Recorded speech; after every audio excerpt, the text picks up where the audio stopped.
Chapter 461. Festival of the Red Sun 1. The Festival of the Red Sun was a sacred event, one that carried the weight of centuries, tradition woven into every detail from the ceremonial armor to the intricate, solar-threaded banners that caught the light just so. It was held in the Southern Sea Sun Palace, a place both breathtaking and isolated, its walls bathed in golden light and its towers piercing the sky like the ambitions of its rulers. In the past, even when the palace had still interacted with the outside world, attendance at the festival was restricted to an inner circle of the highest nobility, select leaders, and those born under certain stars. Outsiders, no matter how important, were politely turned away. But this year was different. For the first time in generations, people from all over the island had been invited to witness it, academy students and professors included, much to everyone's surprise. And the reason was clear to those paying attention. Something was coming, and the palace, for all its seclusion, intended to be prepared. But Arthur Nightingale would not be attending. In the dim light of the advanced medical wing of the palace, Rose sat silently beside his bed. Monitors pulsed quietly in the background, their soft hum barely noticeable above the low whisper of mana-regulation equipment. Arthur hadn't moved in days, after suffering a severe mana deviation, a condition that even the best medics struggled to explain without using words like collapse, overflow, and miracle. He had fallen into a coma. He looked peaceful, as if he had simply fallen asleep after a long battle. But Rose knew better. She reached out, her fingers hovering just above the strange, faint markings that had appeared on his skin.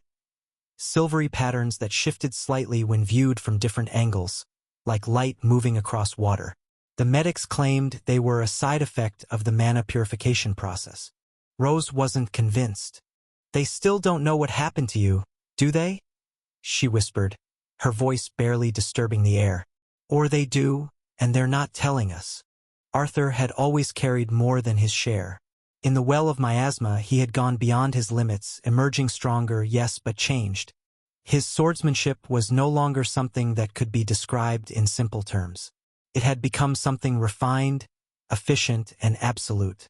His elemental magic had grown more fluid, more devastating, and terrifyingly precise.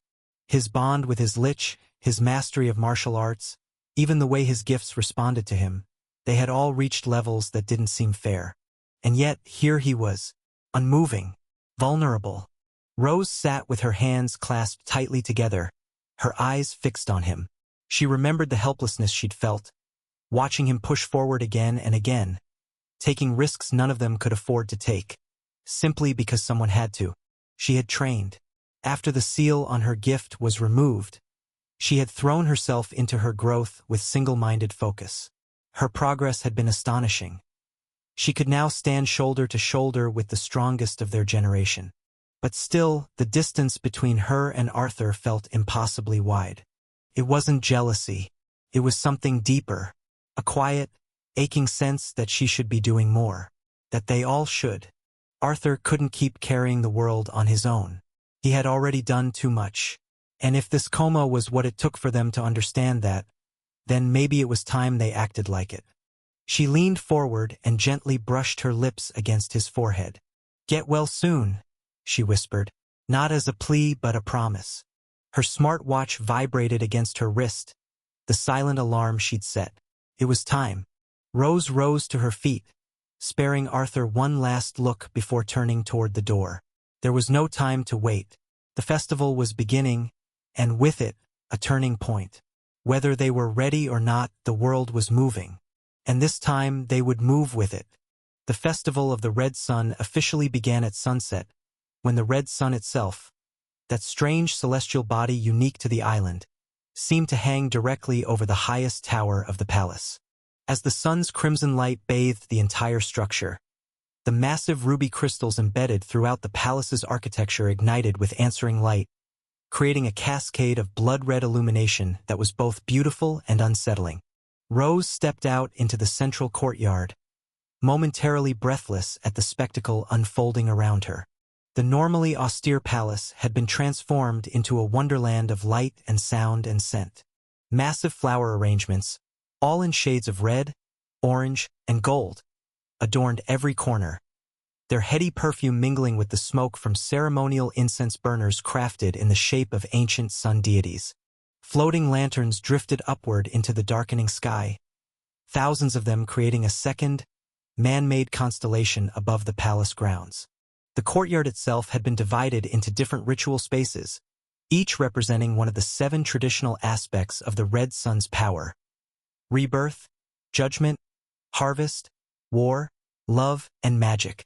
Each section featured different performances, offerings, and activities, allowing attendees to experience all facets of the sun's influence according to island tradition.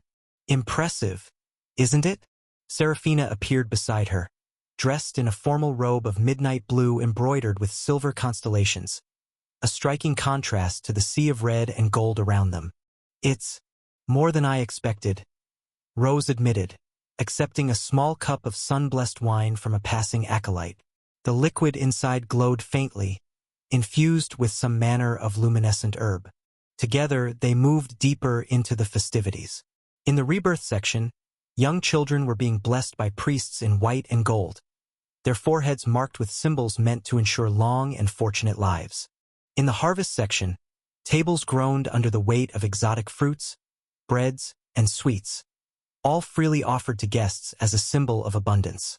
The war section was particularly popular with academy students, featuring demonstrations of ancient fighting styles by palace guards in ceremonial armor so ornate it seemed impossible to actually fight in.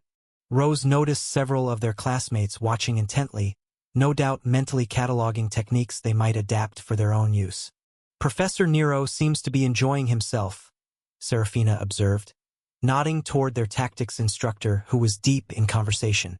They continued their circuit, passing through the love section where couples received blessings and drank from shared cups of wine infused with passion-inducing herbs. Young women in diaphanous red gowns danced around a central fire, their movements telling the ancient story of the sun god's courtship of the moon goddess. In the magic section, palace mages performed spectacular displays of elemental manipulation, creating intricate illusions of historical events tied to the red sun's influence. They then went to the final section, Judgment. Here, Lord Daedric himself presided over a ceremonial court where symbolic disputes were resolved according to ancient tradition. Seated on a raised dais of polished ruby, he cut an imposing figure in his formal regalia, his face stern yet fair as he listened to the ritual complaints and rendered verdicts that would influence palace policy for the coming year. And beside him, silent but undeniably present, stood Alisara Velcroix. Even from a distance, Rose could feel the weight of the woman's attention.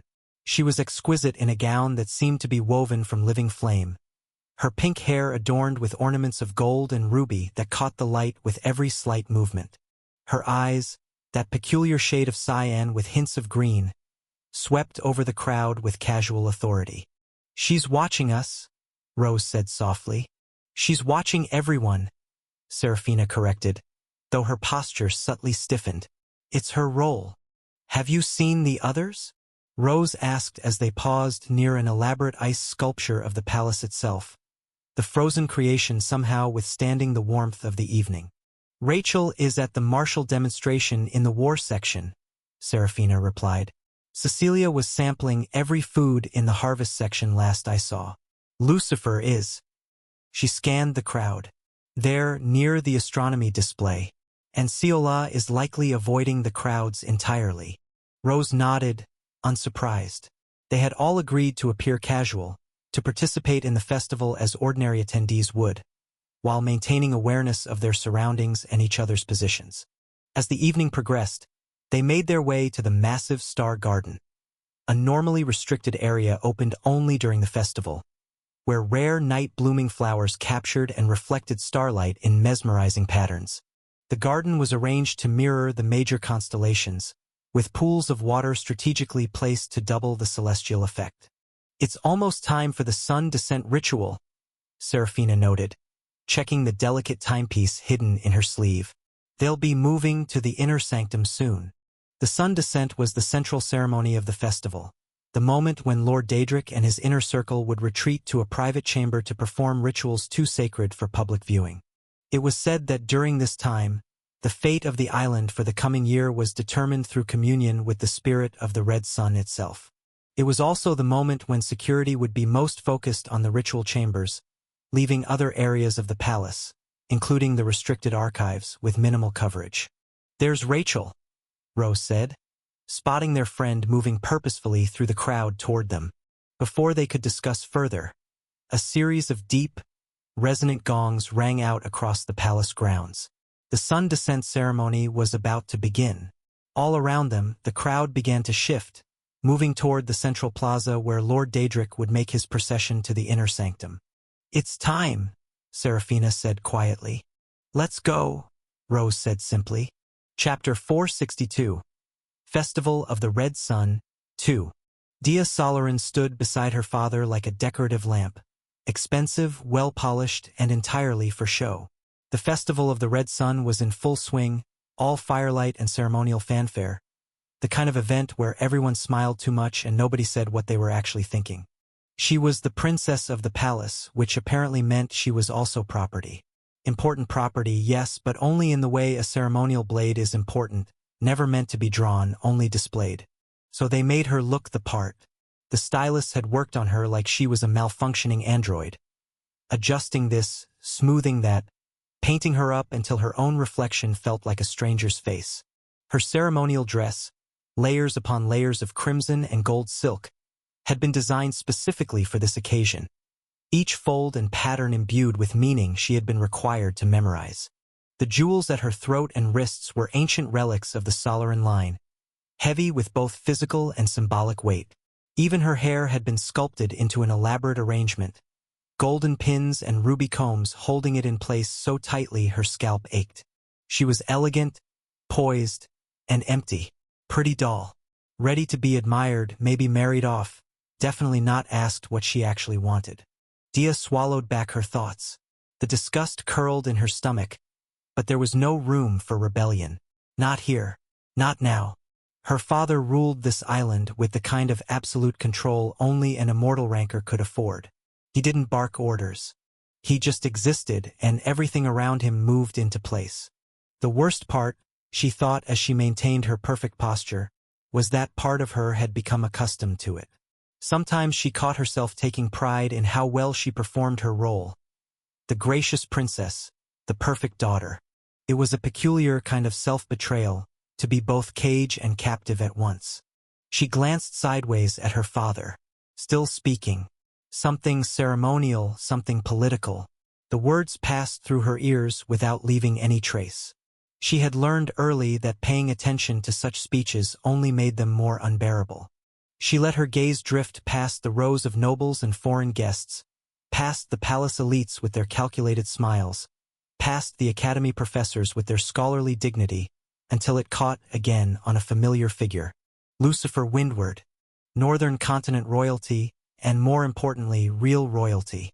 His family didn't pretend to hold power. They were power. According to Alisara Velcroix, who had a habit of knowing everything she wasn't supposed to, Lucifer's family alone could level the Southern Sea Sun Palace if they were in a bad mood and slightly ahead on paperwork. And yet, he didn't carry himself like the others. He wasn't full of the rigid pride and polished arrogance that most high-born guests wore like armor. There was something else, something quieter. He talked to people like they were people.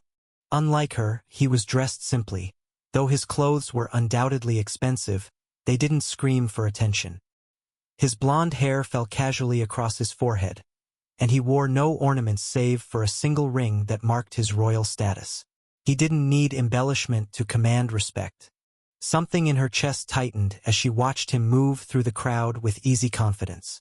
Had she ever felt that comfortable in her own skin?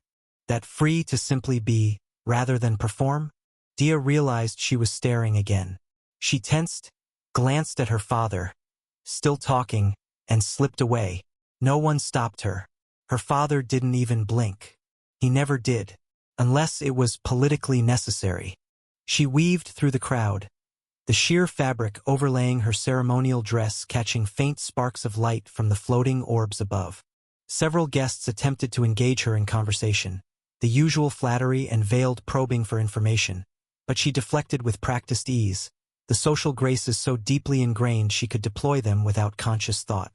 Eventually, she found Lucifer again, this time walking toward the edge of the courtyard with Seola Moyong beside him.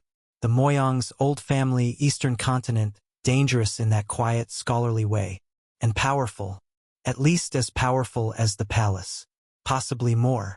Seola moved with the fluid grace of someone who had spent years training in martial disciplines, though she rarely demonstrated her abilities publicly. Her pale hair was tied back simply, and her ceremonial robes, while elegant, seemed designed for freedom of movement rather than spectacle.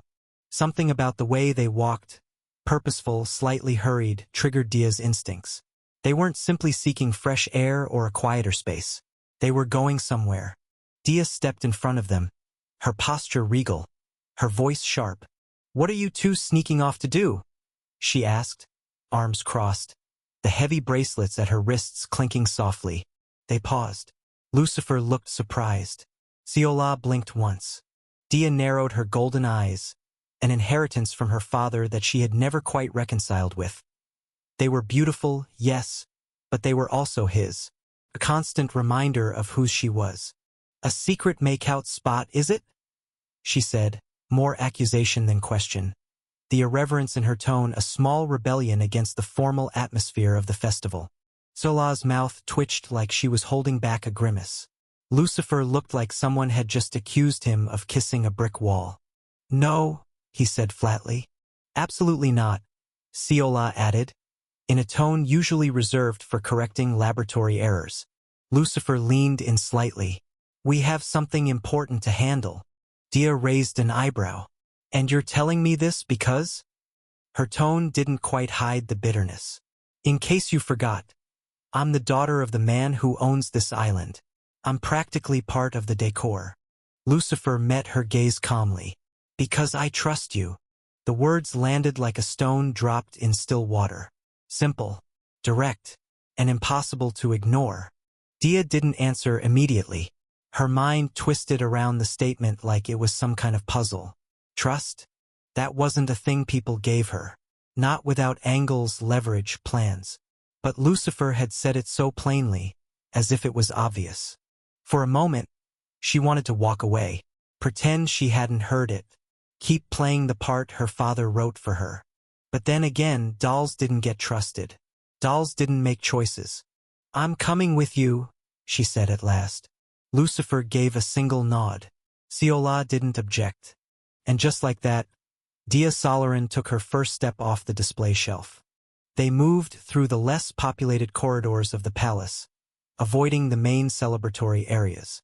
Dia led them, knowing the secret paths and hidden passages that even most of the palace staff weren't aware of. Years of trying to escape her father's attention had made her intimately familiar with every forgotten corner of the massive structure. "Where exactly are we going?" she asked as they descended a narrow staircase, the sounds of the festival fading behind them. "The central chamber," Seola replied softly.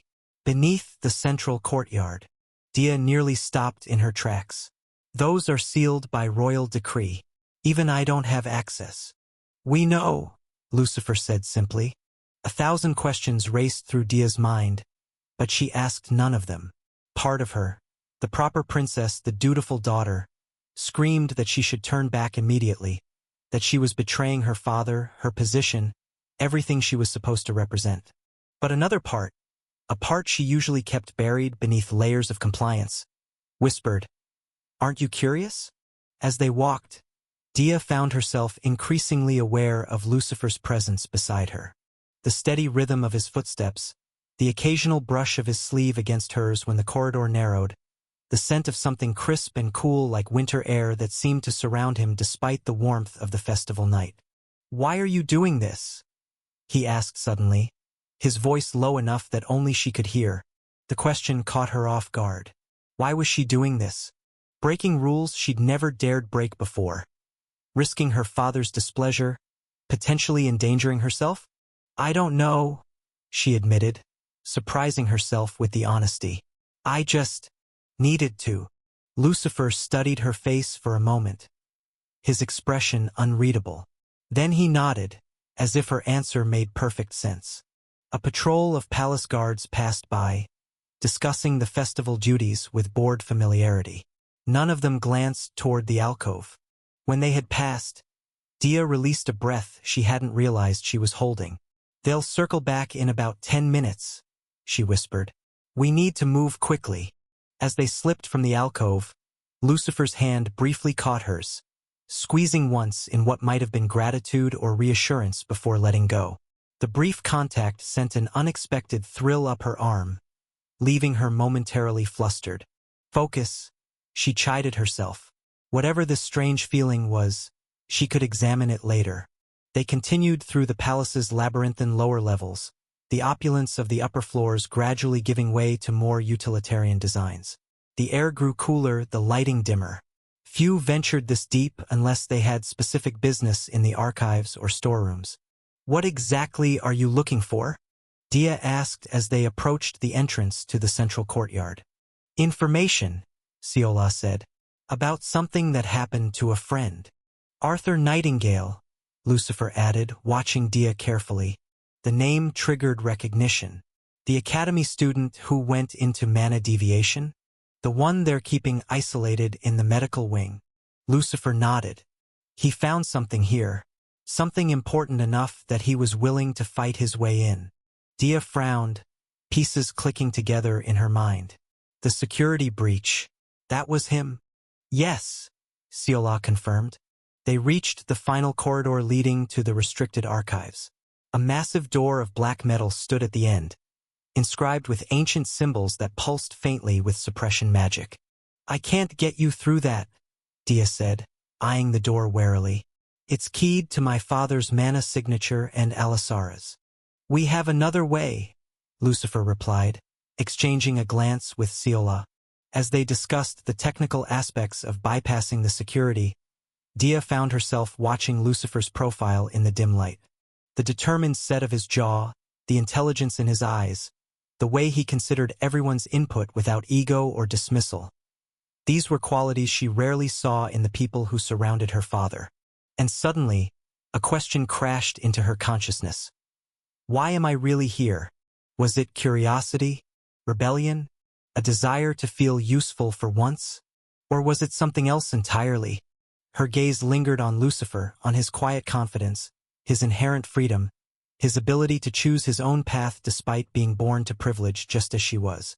And in that moment, as they prepared to breach one of the most secure locations in the palace, right under her father's nose during the most sacred festival of the year, clarity struck Dia with the force of revelation.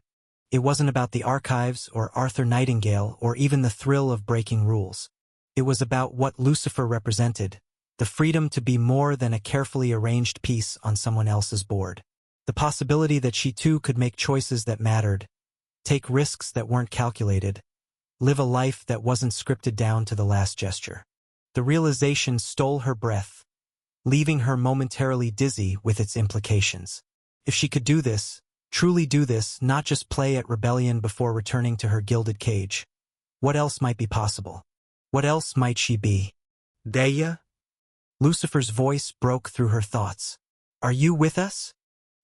He was looking at her with concern, one hand slightly extended as if ready to steady her if needed. The simple gesture of care, so different from the choreographed courtesies she was accustomed to, made something in her chest constrict painfully. "Yes," she said, surprised by the strength in her own voice. "I'm with you." And as Seola began the delicate process of sensing and disrupting the door's mana patterns, Dia realized with startling clarity that she was standing at a threshold far more significant than the physical one before them. On one side lay the princess, the ornament, the perfect daughter. On the other, something unnamed, unscripted, and terrifyingly real. She didn't know if what she felt for Lucifer was admiration or the beginning of something deeper. Didn't know if she was capable of truly breaking free of the roles she'd been assigned since birth. Didn't know what awaited them beyond that imposing door. But for the first time in her carefully managed life, not knowing felt like a beginning rather than a failure. Chapter 463, Festival of the Red Sun, 3. "The lack of guards is unnerving," Lucifer said as all of them converged inside the central chamber underneath the central courtyard. His voice echoed slightly in the cavernous space, bouncing off ancient stone walls carved with symbols that seemed to shift when viewed from the corner of one's eye. The air was noticeably cooler here, heavy with the scent of old parchment and something else, something metallic and vaguely organic. Maybe they're all at the festival, Rachel suggested. Rose shook her head, her movements precise as she scanned their surroundings. Security protocols would never leave this area completely unattended, especially during a high-profile event. Something's wrong. Dia glanced at Lucifer, noting the tension in his shoulders despite his outwardly calm demeanor. She still couldn't quite believe she was here, the princess of the Southern Sea Sun Palace, participating in what amounted to treason against her own father. If discovered, even her status wouldn't protect her from the consequences. Yet the thrill of it, the intoxicating sensation of making a choice that was truly hers, made her heart race in a way that felt almost like freedom. "This way," Serafina said, gesturing toward an arched doorway on the far side of the chamber. "The restricted archives should be through here, according to the blueprints Rose accessed." Cecilia stepped forward, her crimson eyes practically glowing in the dim light. "I'll go first. If there are any nasty surprises waiting, better they hit me than the rest of you." Her casual tone belied the seriousness of the offer. Her resilience to magical attacks was unmatched in their group. Lucifer watched her with an intensity that made Dia's chest tighten inexplicably. There was clearly history between them. Not romantic necessarily, but something deeper, more complex than simple friendship or alliance. "Stay close," Lucifer said to Dia, his voice low. "If anything happens, get behind me." "I'm not helpless," she replied, perhaps more sharply than intended. "I may be decorative at court, but I've had combat training since I could walk." A hint of a smile touched his lips. "I never suggested you were helpless, but you're also the only one who knows these passages well enough to get us out if things go badly." The simple logic of it, and the fact that he'd thought about her value to the mission beyond her title, caught her off guard. Before she could respond, Solah's voice cut through the momentary tension. "Stop. Everyone. Don't move." The group froze. Cecilia stood several paces ahead, her hand raised in warning. "The floor ahead is warded," she explained, her eyes glinting like rubies. "Not just with conventional traps, but with something older." Dia felt a chill run down her spine. "My father can pass them," she said suddenly, certain of it though she couldn't explain why. "And possibly me, through him." Lucifer looked at her appraisingly. "You think your bloodline is keyed to the defenses?" "The Solaran line has ruled this island for millennia," she replied. "If anyone's blood would open the way, it would be ours." Rose nodded. "It makes sense. But testing that theory could be dangerous." "I'll do it," Dia said, surprising herself with the conviction in her voice. "It's my palace, my heritage. If anyone should risk it, it's me." "No." Lucifer's response was immediate, his hand catching her wrist as she moved to step forward. The contact sent an unexpected warmth up her arm, momentarily distracting her from the tension of the moment. Before she could argue, Seolah intervened. "There's another way." She knelt, placing her palm against the stone floor. "I can temporarily redirect the mana flow, create a safe path. But it will require concentration, and I'll need an anchor." Her eyes met Lucifer's, an unspoken communication passing between them. "I'll anchor you," he said, moving to her side without hesitation. Dia watched as Lucifer knelt beside Seolah, their knees almost touching. He placed his hands on her shoulders from behind, his touch clearly familiar and practiced. This wasn't the first time they had performed this kind of mana work together. "Ready?"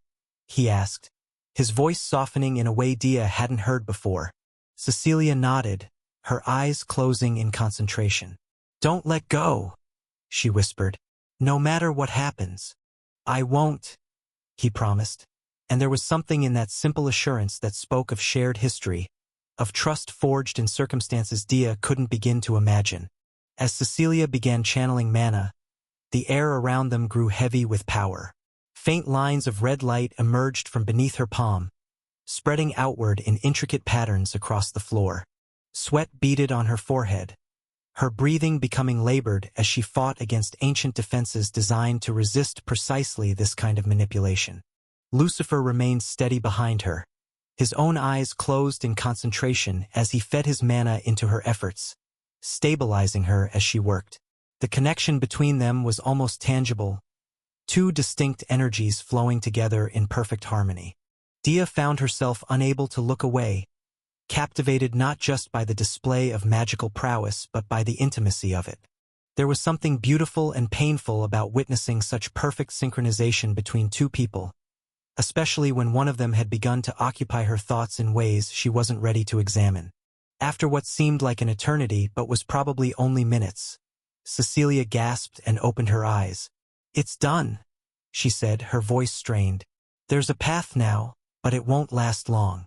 We need to move quickly, single file, exactly where I indicate."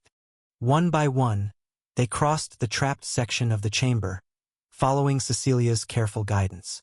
The air seemed to shimmer around them as they walked, occasional flashes of energy indicating just how close the defenses were to activating.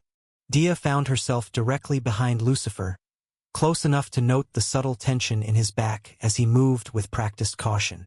When he paused suddenly, she nearly collided with him, her hand instinctively reaching out to steady herself against his shoulder. "Sorry," she murmured, quickly withdrawing her touch despite the lingering warmth it left on her fingertips. He glanced back, a hint of something unreadable in his expression. "Stay close," he said again, but this time it felt less like an order and more like a request. Once safely across, they found themselves in a narrower corridor that sloped gently downward. The walls here were different. Not stone but some kind of crystalline material that glowed with a faint red light. "Ruby quartz," Rose observed, examining the walls. "It can store and amplify mana. This entire passage is essentially one giant conductor." "But for what purpose?" Rachel questioned, eyeing the glowing walls with suspicion. They continued forward, the passage gradually widening into another chamber.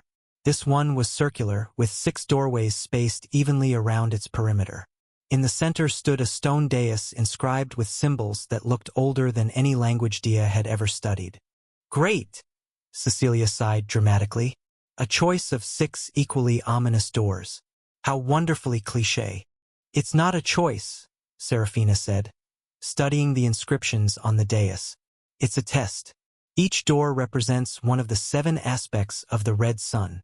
Rebirth, judgment, harvest, war, love and magic."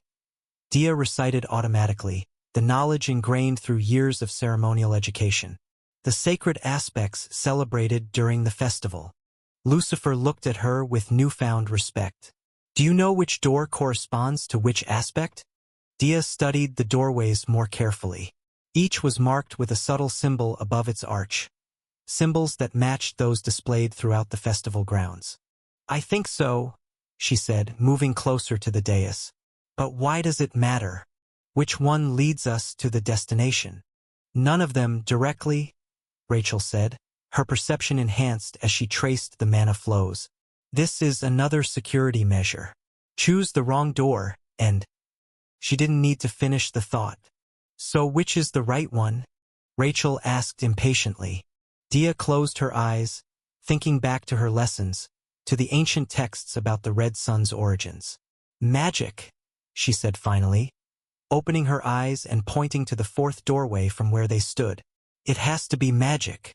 Serafina frowned. "Are you certain? In most traditional interpretations, knowledge would be associated with judgment, not magic." "Not here," Dia insisted. "In the Southern Sea tradition, magic encompasses all forms of knowledge and enlightenment. Judgment is strictly about moral consequence." The group exchanged uncertain glances.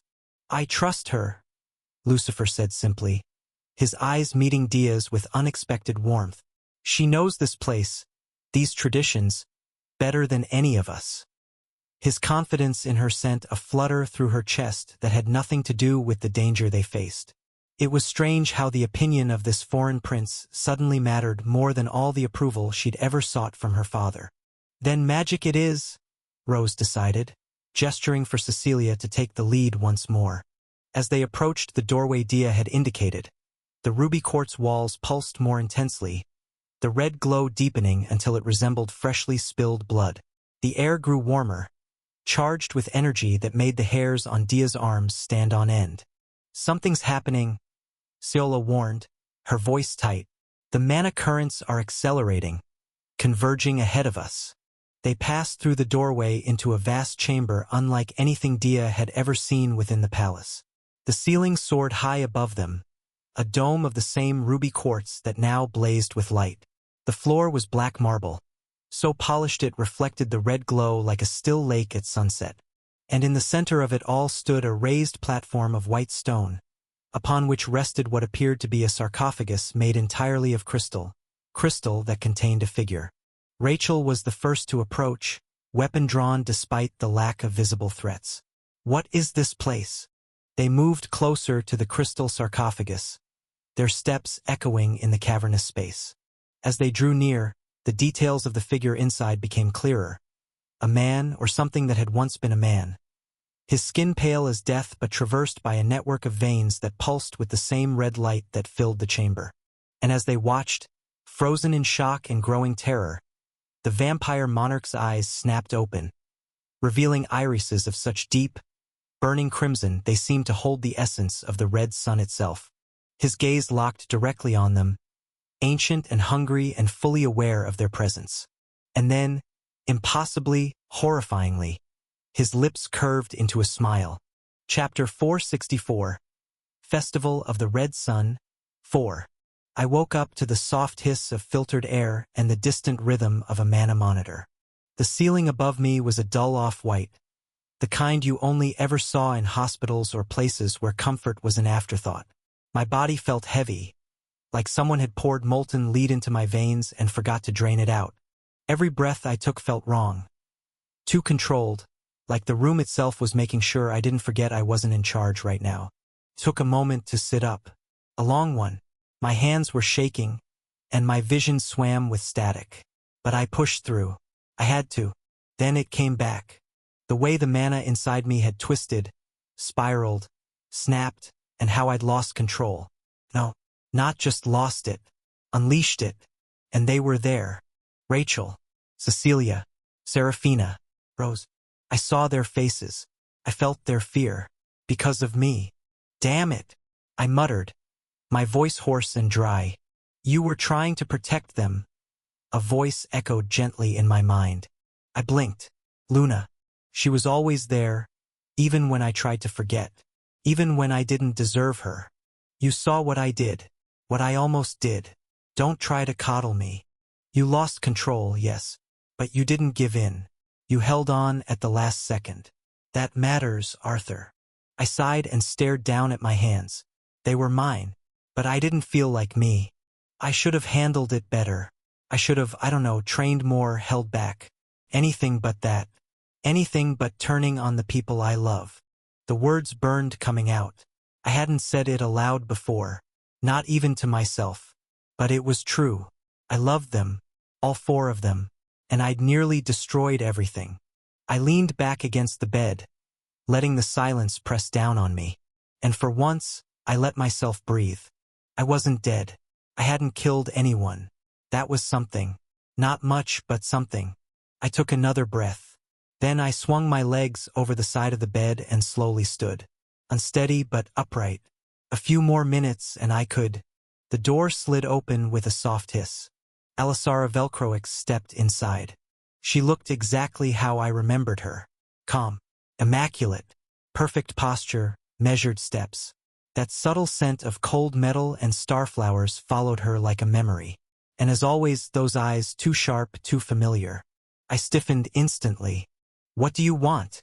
I asked harsher than I meant to. The hostility bled out without permission. She tilted her head slightly, but didn't flinch. "You're awake. Good." I wasn't planning to stay in bed forever. We stared at each other for a moment too long. She didn't look away. I hated that, because every time I looked at her, a part of me whispered something I couldn't quite grasp, a familiarity I couldn't place. And I couldn't shut it up, no matter how hard I tried. Is that it? I asked, keeping my tone cold. You just came to check if the unstable lunatic survived his breakdown? A flicker of something crossed her face. Guilt? Pain? I wasn't sure. Maybe I imagined it.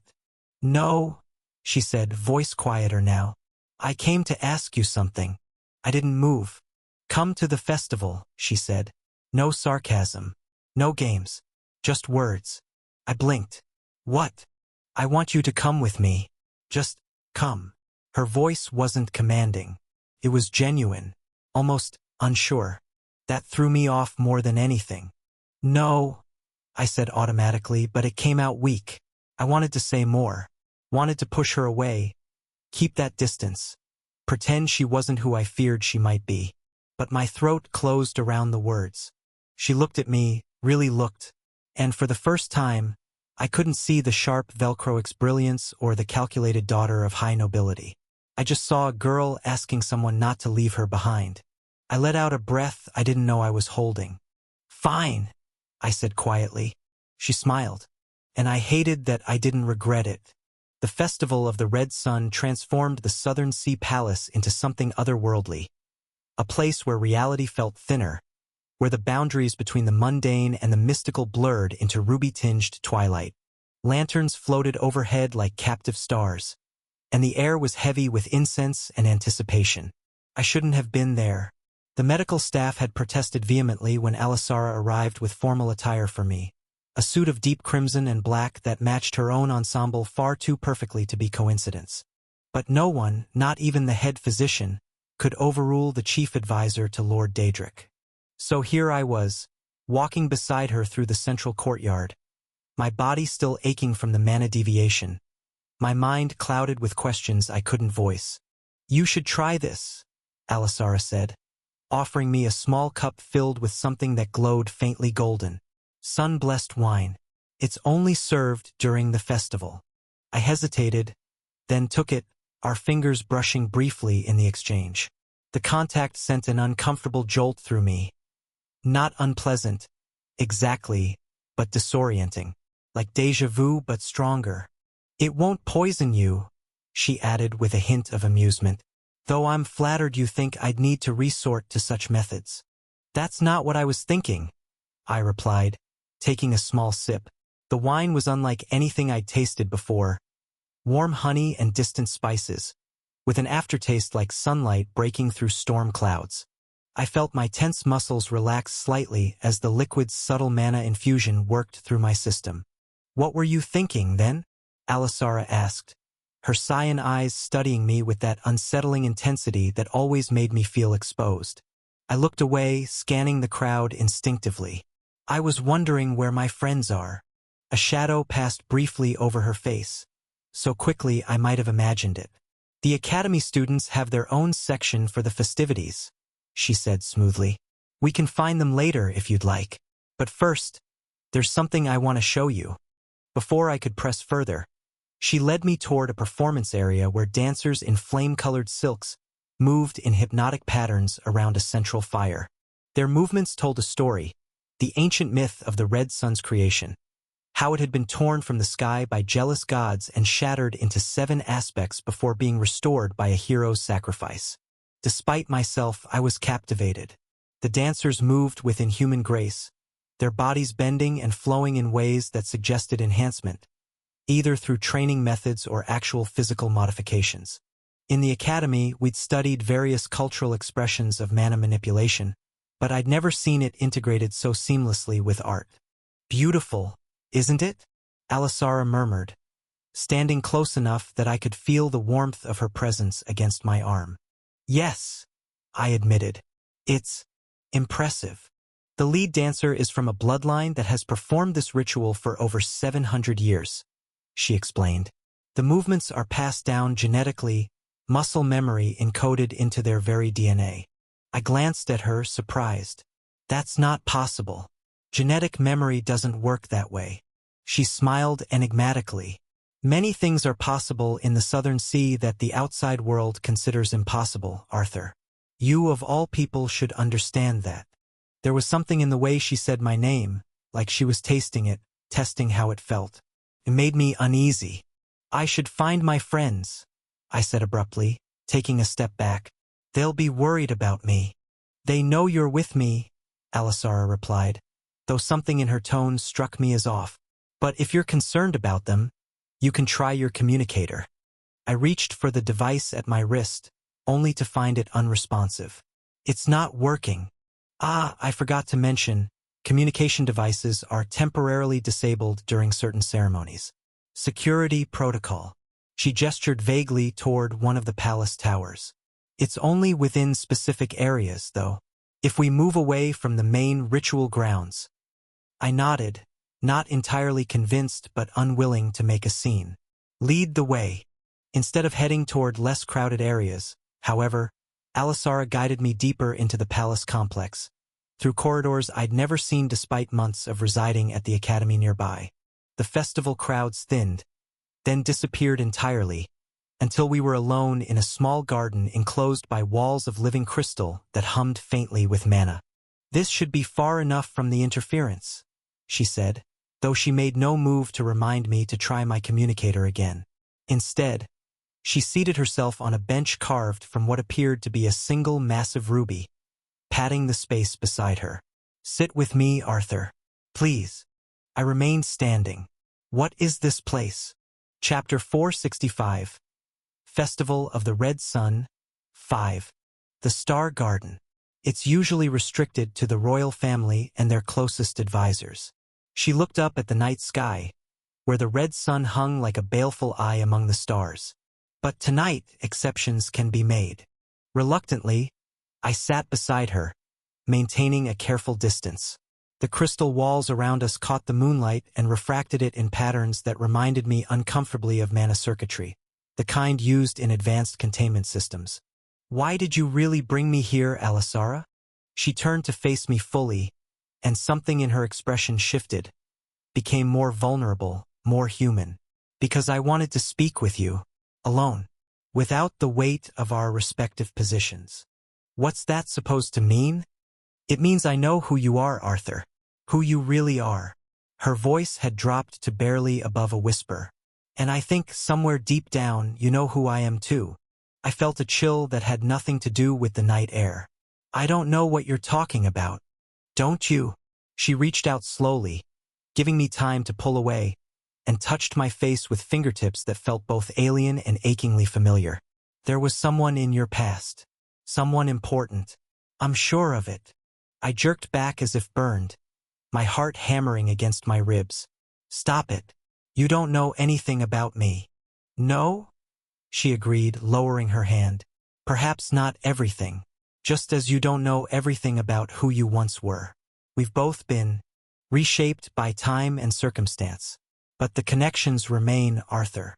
The threads that bind us can't be severed so easily. My mind raced, trying to make sense of her words while fighting the nauseating sense of recognition that threatened to overwhelm me. This is insane. You're manipulating me. Whatever you think you know about my past. I don't think, Arthur. I know. Alisara's voice hardened slightly. I know about someone from your past. About a connection too powerful to be erased completely. I'm sure of it. I stood abruptly, hands clenched at my sides. Where are my friends? What have you done with them? Her expression softened again, but this time it felt calculated. A mask sliding back into place. They're enjoying the festival, just as I said. Why would I lie about something so easily verified? Because something's wrong. I can feel it. I activated my mana circuits, preparing to forcibly break through whatever communication barrier existed between us and the academy students. I'm going to find them. Now. Wait, Alisara said, rising to her feet with that fluid grace that always seemed slightly inhuman. I haven't shown you the most important part of the garden yet. I don't care about the garden. You should. Her smile turned sad. It's where I first remembered who I was, who we were to each other. Despite my better judgment, I hesitated. What do you mean? Let me show you. She extended her hand. Just a moment more, Arthur. Then, if you still wish to find your friends, I won't stop you. I shouldn't have taken her hand. Every instinct screamed against it. But that same inexplicable pull that had drawn me to her since our first meeting, that sense of recognition that haunted me, was too strong to resist. Her fingers intertwined with mine, cool and certain. She led me to the center of the garden, where a small pool reflected the night sky with unnatural clarity. "Look," she whispered, gesturing to the water's surface. I peered down, expecting to see our reflections. Instead, the pool shimmered and darkened, images forming like memories given liquid form. I saw a massive temple complex bathed in red light, people in ceremonial robes kneeling before a man whose face was obscured by an ornate mask. "The red chalice," Alisara said softly, her voice taking on a resonance I'd never heard before. "The oldest and most powerful cult devoted to the worship of the red sun. And that," she pointed to the masked figure, "was my father, the Pope." The image shifted, revealing a younger Alisara, perhaps 16 or 17, standing beside an almost identical boy. Twins, dressed in ceremonial garb, their faces solemn as they received some kind of blessing. "My brother and I were born to continue his legacy," she continued, her grip on my hand tightening slightly. "But only one of us could succeed him." I watched as the scenes unfolded, years of brutal training, rituals conducted in chambers far beneath the earth, sacrifices I couldn't bear to watch but couldn't look away from. Through it all, the twins grew, their competition becoming increasingly ruthless until I won, Alisara stated simply as the pool showed her standing over her brother's body, blood dripping from her hands. "Not because I was stronger initially, but because I understood what he didn't. That true power comes from embracing one's nature completely, without hesitation or remorse." The pool's surface rippled, the images changing to show massive underground chambers beneath what I recognized as the Southern Sea Sun Palace. Within these chambers were rows upon rows of crystal containment units, each holding a figure that seemed both human and not. "Resurrection," she said simply. "The vampires are ready to emerge, Arthur. After centuries of dormancy, after generations of careful preparation, the time has come. Tonight, with the red sun at its zenith, the vampire monarch himself will awaken fully, and with him, his entire court." "This is insane," I said, my voice hoarse. "You're insane." Her expression softened unexpectedly. "This is why I wanted you here, Arthur, because I knew you wouldn't understand. Not immediately. But you will. In time, you'll see the necessity of it all." "My friends," I said suddenly, understanding flooding through me. "They discovered this, didn't they? That's why you've been keeping me isolated. They're trying to stop you." A flicker of annoyance crossed her face. "Your friends are persistent. I'll grant them that. But by now, they've likely encountered the vampire monarch. And unlike you, they don't have my protection." Cold dread settled in my stomach. "What have you done?" "Nothing yet," she replied, moving toward me with that same liquid grace. "But soon, very soon, the choice will no longer be mine to make. So I'm offering you one last opportunity, Arthur. One choice that could change everything." She stopped directly in front of me, close enough that I could see the flecks of gold in her cyan eyes, could smell that familiar scent of cold metal and starflowers. "Stay with me," she said, her voice soft but intense. "Stand at my side as the world transforms, as something greater emerges from the ashes of the old order.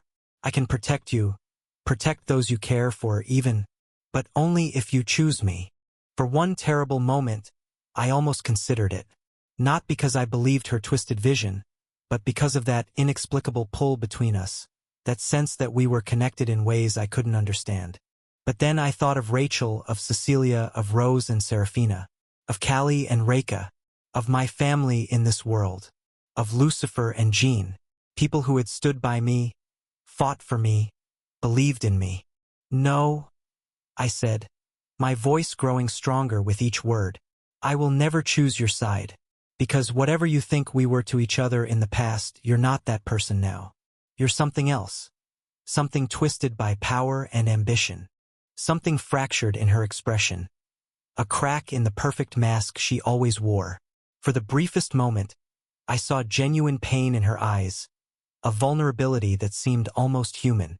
But it vanished as quickly as it had appeared, replaced by something cold and calculating. "I expected as much," she said, her voice taking on that strange resonance again. "But it doesn't matter, Arthur.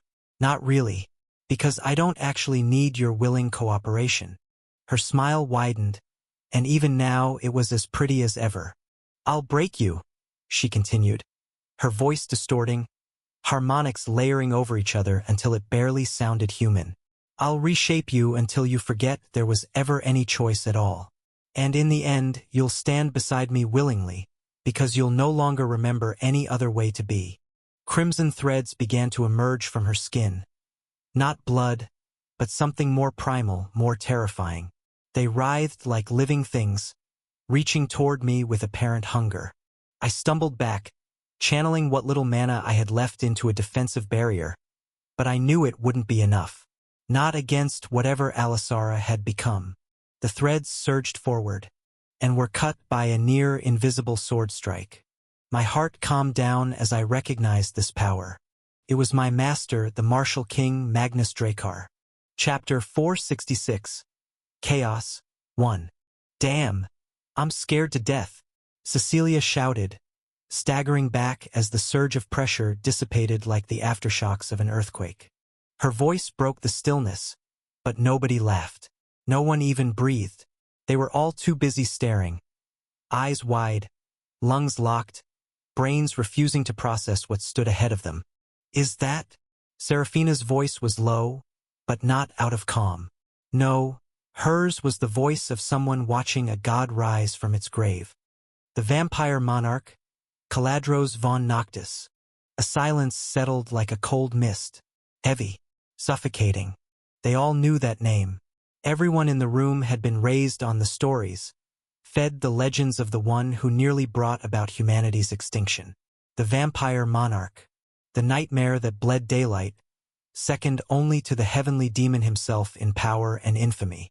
He hadn't just ruled. He had waged war on an entire continent and nearly won. The golden age of the East had ended with his fangs buried in its throat. Tiamat and the first hero had stopped him. Barely. At a cost. He'd been killed. Erased. So what the hell was he doing here? "That's impossible," Ciola whispered, clutching her arm as if grounding herself. "He was killed. I read the accounts. They buried his body in consecrated steel and burned his name from every archive. The figure ahead wasn't fully formed yet. Not entirely. He hovered, slightly above the ground, as if gravity itself had yet to decide if it wanted to hold him down. His presence flickered like a half-broken transmitter, his aura warping the very air around him, bending it into something ancient and wrong. Cracks of dark light pulsed along his limbs like veins beneath glass. His skin was pale, too pale, more marble than flesh. And his eyes, those flickering red eyes, looked too tired for someone who should have been dead. Not tired like a man, though. Tired like a disaster waiting to wake up. "He's not." Dia swallowed, her voice shaking as the dots connected in her mind. "He's not whole." They looked at her. She took a step back, her face pale. "He's not fully healed. That aura, it's leaking. Incomplete. He shouldn't even be awake yet. He's supposed to be... my father." She stopped. Her voice cracked. "My father used the red sun," she whispered. "He used it to heal him." There was a long pause. Then the panic came. Lucifer's hand drifted to his blade. Rachel's fingers twitched with barely restrained mana. Ciola's eyes glowed faintly, already calculating escape routes. And Seraphina looked like she'd just been betrayed by history itself. The monarch didn't move. He didn't need to. His presence did all the speaking for him. It loomed like a tidal wave waiting to collapse. He wasn't back. Not yet. But he was waking up. Rose was the first to recover, her analytical mind cutting through the paralysis of fear. "We need to leave. Now. Whatever is happening here is beyond our capacity to handle." "Wait," Rachel whispered, her head snapping toward the entrance they'd used. "Something's." The warning died in her throat as the air temperature plummeted. Frost crystallized across the black marble floor in intricate patterns, spreading from the doorway like a living thing. The ruby quartz walls dimmed, as though something was drinking in their light. A figure materialized at the chamber's entrance. Tall, aristocratic, with white hair that seemed to absorb rather than reflect the crimson glow. His eyes were the color of spilled blood, and when he smiled, the fangs that gleamed weren't for show. "Visitors," he purred, his voice carrying both age and hunger in equal measure. "How fortuitous." Cecilia ignited her hands with crimson flame, the heat pushing back against the unnatural cold. "What the actual hell?" "A vampire," Serafina stated, her voice controlled despite the impossibility before them. "An elder, by the look of him. Perceptive." The vampire acknowledged with a slight bow that managed to be both courtly and mocking. "Elder Lazarus, at your service. Though I believe some of you require no introduction." His gaze fixed on Rachel, recognition flickering in those inhuman eyes. "The healer from Redmond City. I remember you. You tended to that troublesome boy after his disagreement with Bishop Vale." Rachel stiffened, her fingers curling into defensive positions as her mana circuits flared to life beneath her skin. "You can't be real. Vampires were purged centuries ago." "How disappointing. They teach you nothing of truth at that academy of yours." Elder Lazarus took a step forward, his movements too fluid, too perfect. "We were never purged. Merely dormant, waiting." From the shadows behind him emerged more figures. 5 robed priests in deep crimson, their faces hidden behind grotesque masks fashioned after screaming visages. Each carried a staff topped with a ruby that pulsed in time with the walls around them. And beside the vampire elder stepped a familiar face that made Rachel's blood run cold. "Bishop Vale," she breathed. The bishop's gaunt face twisted into a smile that never reached his eyes. His once immaculate robes were now trimmed with crimson symbols that writhed like living things when looked at directly. "The faithful girl who healed the heretic. How lovely to see you again. You're working with vampires?" Lucifer's voice cut through the tension, his blade now drawn, golden light emanating from its edge. "You, a bishop of the Eastern Church?" Vale laughed, the sound hollow and wrong. "Working with? No, boy. I serve. As all will serve, when the monarch fully awakens." The priests moved in practiced formation, spreading out to flank the group from different angles. The ruby crystals atop their staffs began to glow more intensely, feeding energy into the chamber. "They're accelerating the awakening process," Ciola warned, her enhanced perception tracking the mana flows. "The red sun's energy. They're channeling it directly into the monarch." Rose's voice was tight. "Lucifer, Cecilia, Combat Formation 3. Rachel, Barrier Protocol. Serafina, with me. Ciola, keep tracking the mana currents." "Deya." She hesitated, glancing at the princess who stood frozen in horror at her father's betrayal. "I can fight," Dia said, surprising everyone as she stepped forward, golden light crackling between her fingers. "This is my home, my responsibility." Elder Lazarus's smile widened, revealing more teeth than should have been possible. "How adorable. The princess thinks she can stand against an ascendant-rank vampire. And Bishop Vale here may not match my power, but even at low ascendant, he's more than enough for children playing at war." "We've faced worse," Cecilia snarled, though they all knew it was bravado. "Have you?" the vampire elder asked softly, and then he moved. One moment he was by the door, the next he was directly in front of Cecilia, his hand closing around her throat. Only her instinctive flame barrier saved her from having her neck snapped. The fire erupted between them, forcing the elder back with a hiss of annoyance rather than pain. The battle erupted in a chaos of light and sound. Bishop Vale chanted words that twisted the air itself, reality rippling around his gestures as he wove miasma spells. The priests moved in coordination, their staffs channeling blasts of crimson energy that sought targets with unnatural precision. Lucifer engaged Vale directly, his blade trailing golden light as he executed a sequence of strikes that should have overwhelmed any normal opponent. But the bishop moved with unnatural speed, miasma coating his hands as he parried and countered with strength that belied his gaunt frame. Rachel maintained a barrier around the group, her healing abilities strained to the limit as she simultaneously reinforced their defenses and treated injuries that accumulated despite their best efforts. Sweat beaded on her forehead, her teeth gritted in concentration. "We can't win this," she muttered to Rose, who fought beside her, protecting her from the priest's increasingly aggressive attacks. "Not here, not against them." "We don't need to win," Rose replied, her voice tight with exertion. "We just need to survive long enough to escape." Elder Lazarus seemed to be toying with them, appearing and disappearing around the chamber, landing blows that were painful but deliberately non-lethal. His expression was one of amused contempt as he batted away Seraphina's most powerful attacks like they were child's play. "Look how they struggle," he said to Vale, casually dodging Cecilia's most explosive assault. "It's almost endearing." The chamber door exploded inward with such force that fragments of crystal embedded themselves in the far wall. Everyone, even Elder Lazarus, paused at the sudden intrusion. Arthur Nightingale stood in the shattered doorway, his face pale but his eyes burning with cold fury.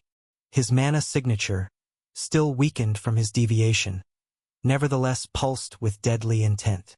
"Get away from them," he said, his voice quiet but carrying the weight of absolute threat. He moved, not with the inhuman speed of the vampire but with the perfect efficiency that had made him a legend at the academy. His first strike wasn't aimed at any of their attackers but at the floor beneath his friend's feet. "Down!" he shouted, and those who had fought alongside him didn't hesitate. They dropped as one, Ciola pulling Dia down with her, as Arthur's blade slammed into the black marble floor. For a moment nothing happened. Then cracks spread outward in a perfect circle, mana energizing them, widening them. "No!" Bishop Vale lunged forward, but too late. The floor collapsed beneath them, sending Arthur and the others plummeting into darkness. Elder Lazarus moved with blinding speed, reaching for Rachel's ankle as she fell, but Lucifer's blade flashed, forcing the vampire to pull back with a snarl of frustration. They fell, tumbling through layers of ancient stone and crystal, Rachel's barrier expanding to cushion their descent. They crashed through multiple levels of the palace's substructure before finally landing in a chamber so old that the dust of centuries billowed up around them. Arthur, who had somehow managed to control his fall to land on his feet, immediately moved to help the others. "Is everyone all right?" "Define all right," Cecilia groaned, sitting up with a wince. "Because I think my definition just got drastically revised." Rose was already on her feet, assessing their new surroundings. "Where are we?"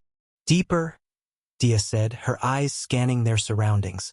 "Much deeper than the official palace blueprints show."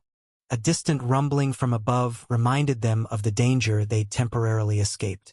"They'll find a way down," Lucifer said, wiping blood from a cut on his cheek. "We don't have long." Arthur nodded, his expression grim. "Then we need to find another way out. Or—" he glanced around the ancient chamber, at the symbols of power and sacrifice that adorned every surface. "Or we need to find something here that can help us fight back." Rachel moved to his side, briefly touching his arm. "Arthur, how did you even find us? Last we knew you were in a coma, yes?" he finished for her. "It's complicated. Someone helped me." "Someone?" Seraphina asked sharply. Before Arthur could explain, a tremor shook the chamber, dust and small fragments of stone raining down from above. The rumbling grew louder, more insistent. Chapter 467. Chaos. 2. Lee's eyes narrowed as he leaned back in his chair, his gaze locked on Daedric. The lord of the Southern Sea Sun Palace was radiating smug confidence, his voice dripping with self-satisfaction as he rattled off an increasingly absurd list of demands for compensation for what he smugly called their failed investigation. There was something about the man's demeanor that set Lee on edge, the oily triumph in his smile, as if he'd already won a game the rest of them hadn't realized they were playing. Lee didn't need to be told. Something on this island reeked of deceit, though every lead they had pursued so far had yielded nothing. Lee's knuckles tightened on the armrest of his chair as he bit back the urge to lash out, his immortal rank senses flaring as he tried to pinpoint the source of his unease. And then it happened. The ceremonial gongs that had been ringing throughout the festival of the Red Sun suddenly fell silent. In the unnatural quiet that followed, Daedric's smile froze. His smug words caught in his throat as his body shuddered. The color drained from his face, leaving him pallid and wide-eyed, as though he'd just seen the hand of death hovering over his shoulder. "It's time," Daedric whispered, seemingly to himself. Lee was on his feet in an instant, astral energy flaring to life around him in sapphire brilliance. "What have you done?"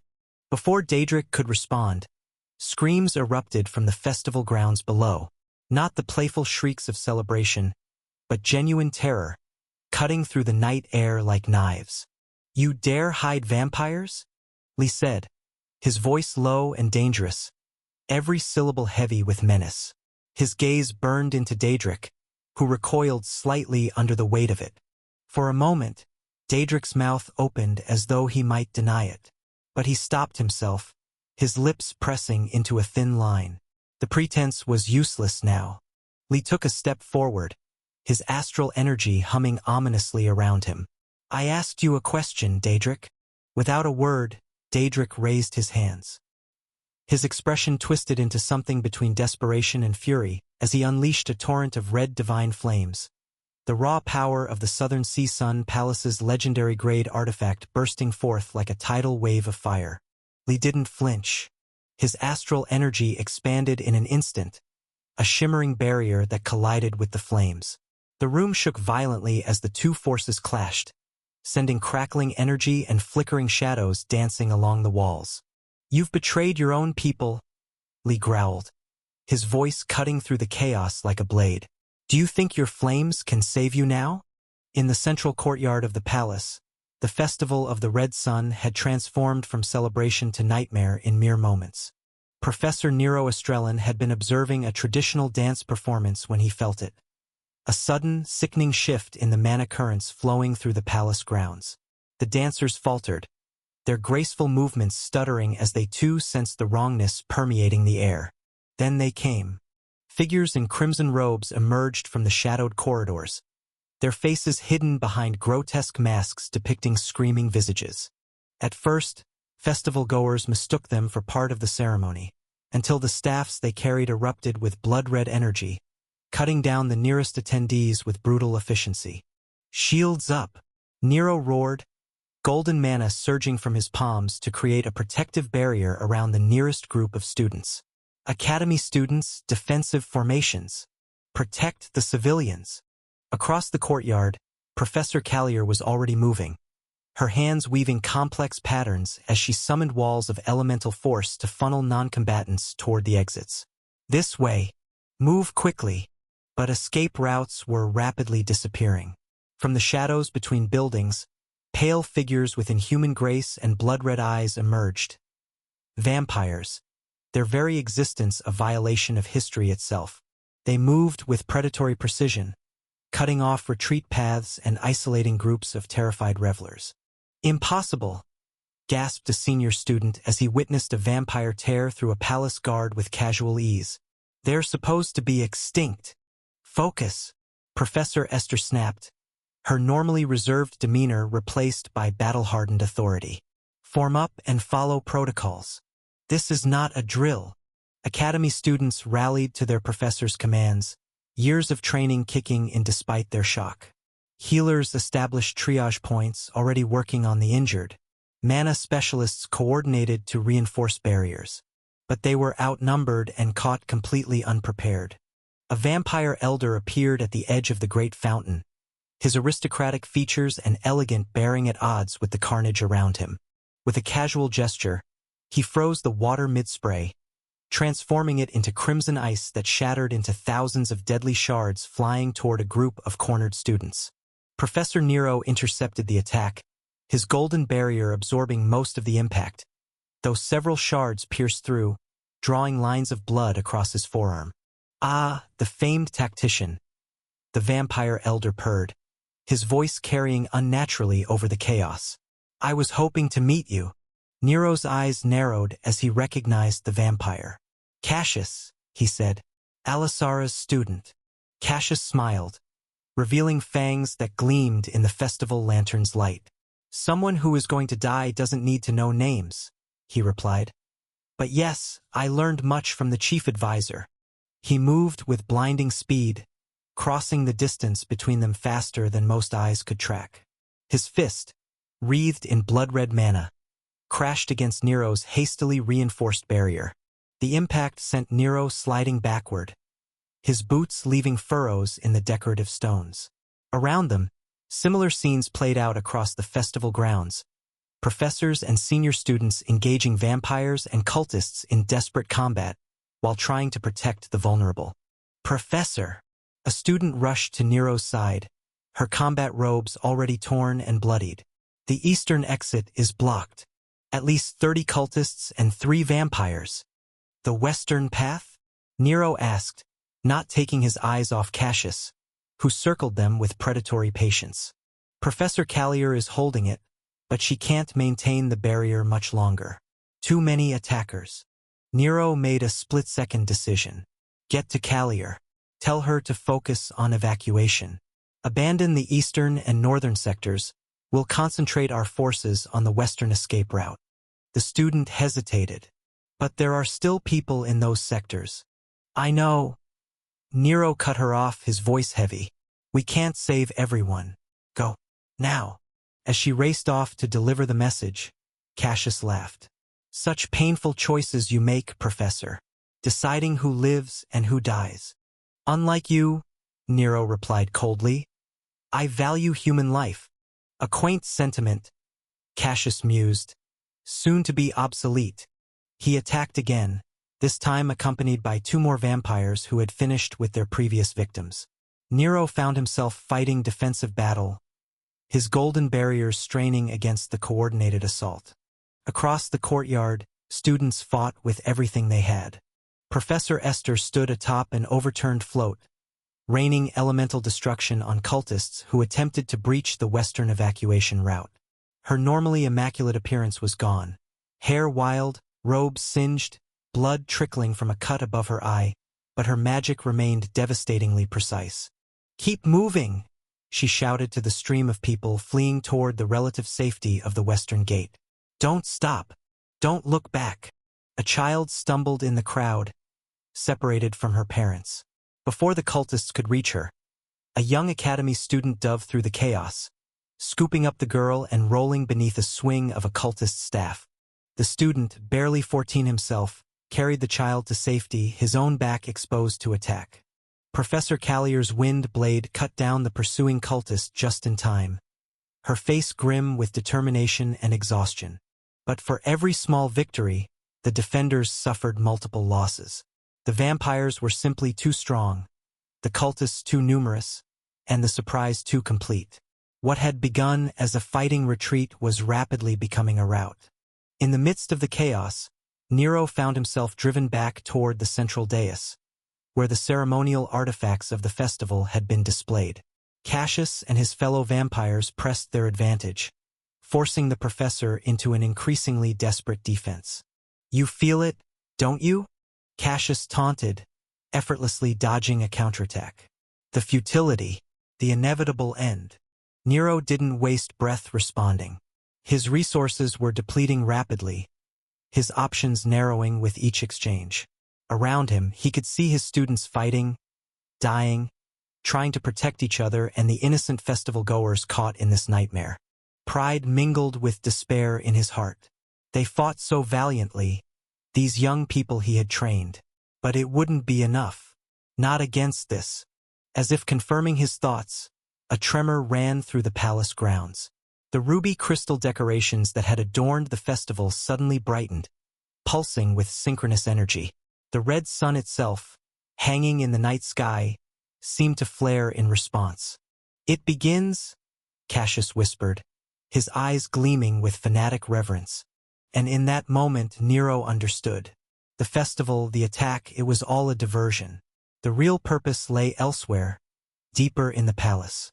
Whatever was happening, he prayed some of his students had survived to stop it. Because here, in the blood-soaked festival grounds of the Southern Sea Sun Palace, the battle was already lost. Chapter 468. Vampire Elder 1. Striking first was always better than waiting to be attacked. As such, when the rumbling began, I attacked first instead of waiting. My blade flashed forward in a perfect arc, aiming for the Vampire Elder mid-descent. But Elder Lazarus twisted in the air with impossible grace, evading my strike entirely. For all my training, the gap between us was clear. A wounded academy student against an ascendant-rank vampire wasn't a fair fight by any measure. "Arthur!" Lucifer shouted, already moving to intercept Bishop Vale, who had floated down on currents of dark miasma. The others! The chamber shuddered violently, ancient dust raining from the ceiling. A deafening crack split the air as the floor beneath us began to fracture. The stone groaning under centuries of pressure suddenly released. "Go!" I called to Rachel and the rest, gesturing toward the hidden passage Dia had discovered. "We'll hold them." Confusion erupted as everyone tried to move at once. The priests lunged toward our retreating friends while Vale and the Vampire Elder focused on Lucifer and me. The rapidly deteriorating floor complicated everything, forcing all of us to constantly readjust our footing. "This way!" Seraphina called from the passage entrance, trying to organize an orderly retreat. The Vampire Elder moved, faster than most eyes could track, but I was ready. Not because I could match his speed, but because I'd spent time training to fight enemies stronger and faster than myself under art. My blade met his clawed hand in a shower of sparks, the impact sending tremors up my already weakened arm. Beside me, Lucifer engaged Bishop Vale, golden light from his blade illuminating the ancient chamber in flashes as they exchanged blows. The miasma surrounding Vale pulsed with malevolent energy, each tendril seeking to corrupt whatever it touched. Another violent tremor rocked the chamber. A massive crack raced across the floor, separating us from the others. Rachel reached out across the widening gap, her expression desperate. "Arthur! Lucifer! Keep going!" Lucifer shouted back, barely deflecting one of Vale's attacks. "We'll find another way." The last thing I saw before the floor gave way completely was Cecilia physically dragging Rachel toward the passage, determination etched on her face. Then everything tilted sideways as the section of floor beneath Lucifer and me collapsed entirely. We fell, along with Elder Lazarus and Bishop Vale, into the darkness below. The Vampire Elder's eyes gleamed with predatory interest as we plummeted into yet another hidden chamber beneath the palace. "The boy has teeth," he purred as we landed hard on ancient stone. "How delightful!" Lucifer and I exchanged a glance. It was short, sharp, and said everything that needed saying without the need for words. Keep it solo. No tag teaming. No messy two-on-twos. Just us, one each, and may the gods be slightly less cruel than usual. Made sense. If the Elder and Bishop Vale were paired up, then they probably had years of tight synchronization backing them. Like a deadly rhythm section. Lucifer and I? Well, we were more of a jazz duet. Talented, yes, but just liable to hit each other with friendly fire as hit the enemy. And the stakes weren't exactly small. They were ascendant rank. Lazarus, the Elder, at mid-veil, a step behind him. Lucifer and I? High integration. Strong, yes. But in the food chain of power, we were still very much the sort of thing that got eaten by the kind of beings who didn't chew. "Arthur." Luna's voice returned in my head like a gentle pulse, slipping back into my thoughts after the haze Alisara had left behind. "You can beat him." I wanted to laugh. Not the funny kind. The sort you do when the stress piles up just high enough that it knocks your common sense over like a badly balanced tower of chairs. Because Lazarus, the Elder, was stronger than Bishop Vale. And Bishop Vale had beaten me even when he was exhausted and I was half-possessed, semi-buffed, and fully desperate. And yet, no, this wasn't the same. I wasn't the same. My fingers tightened around the hilt. My breath slowed. Then I lit it all up. Lucent harmony, soul resonance, mythic body, soul vision, Seraphim's embrace, Erebus's crimson bone armor, wings of Seraphim, each ability slotted into place like parts of a machine powering up. Light and darkness surged around me, divided cleanly by a membrane of space-enhanced aura. My own version of caution tape.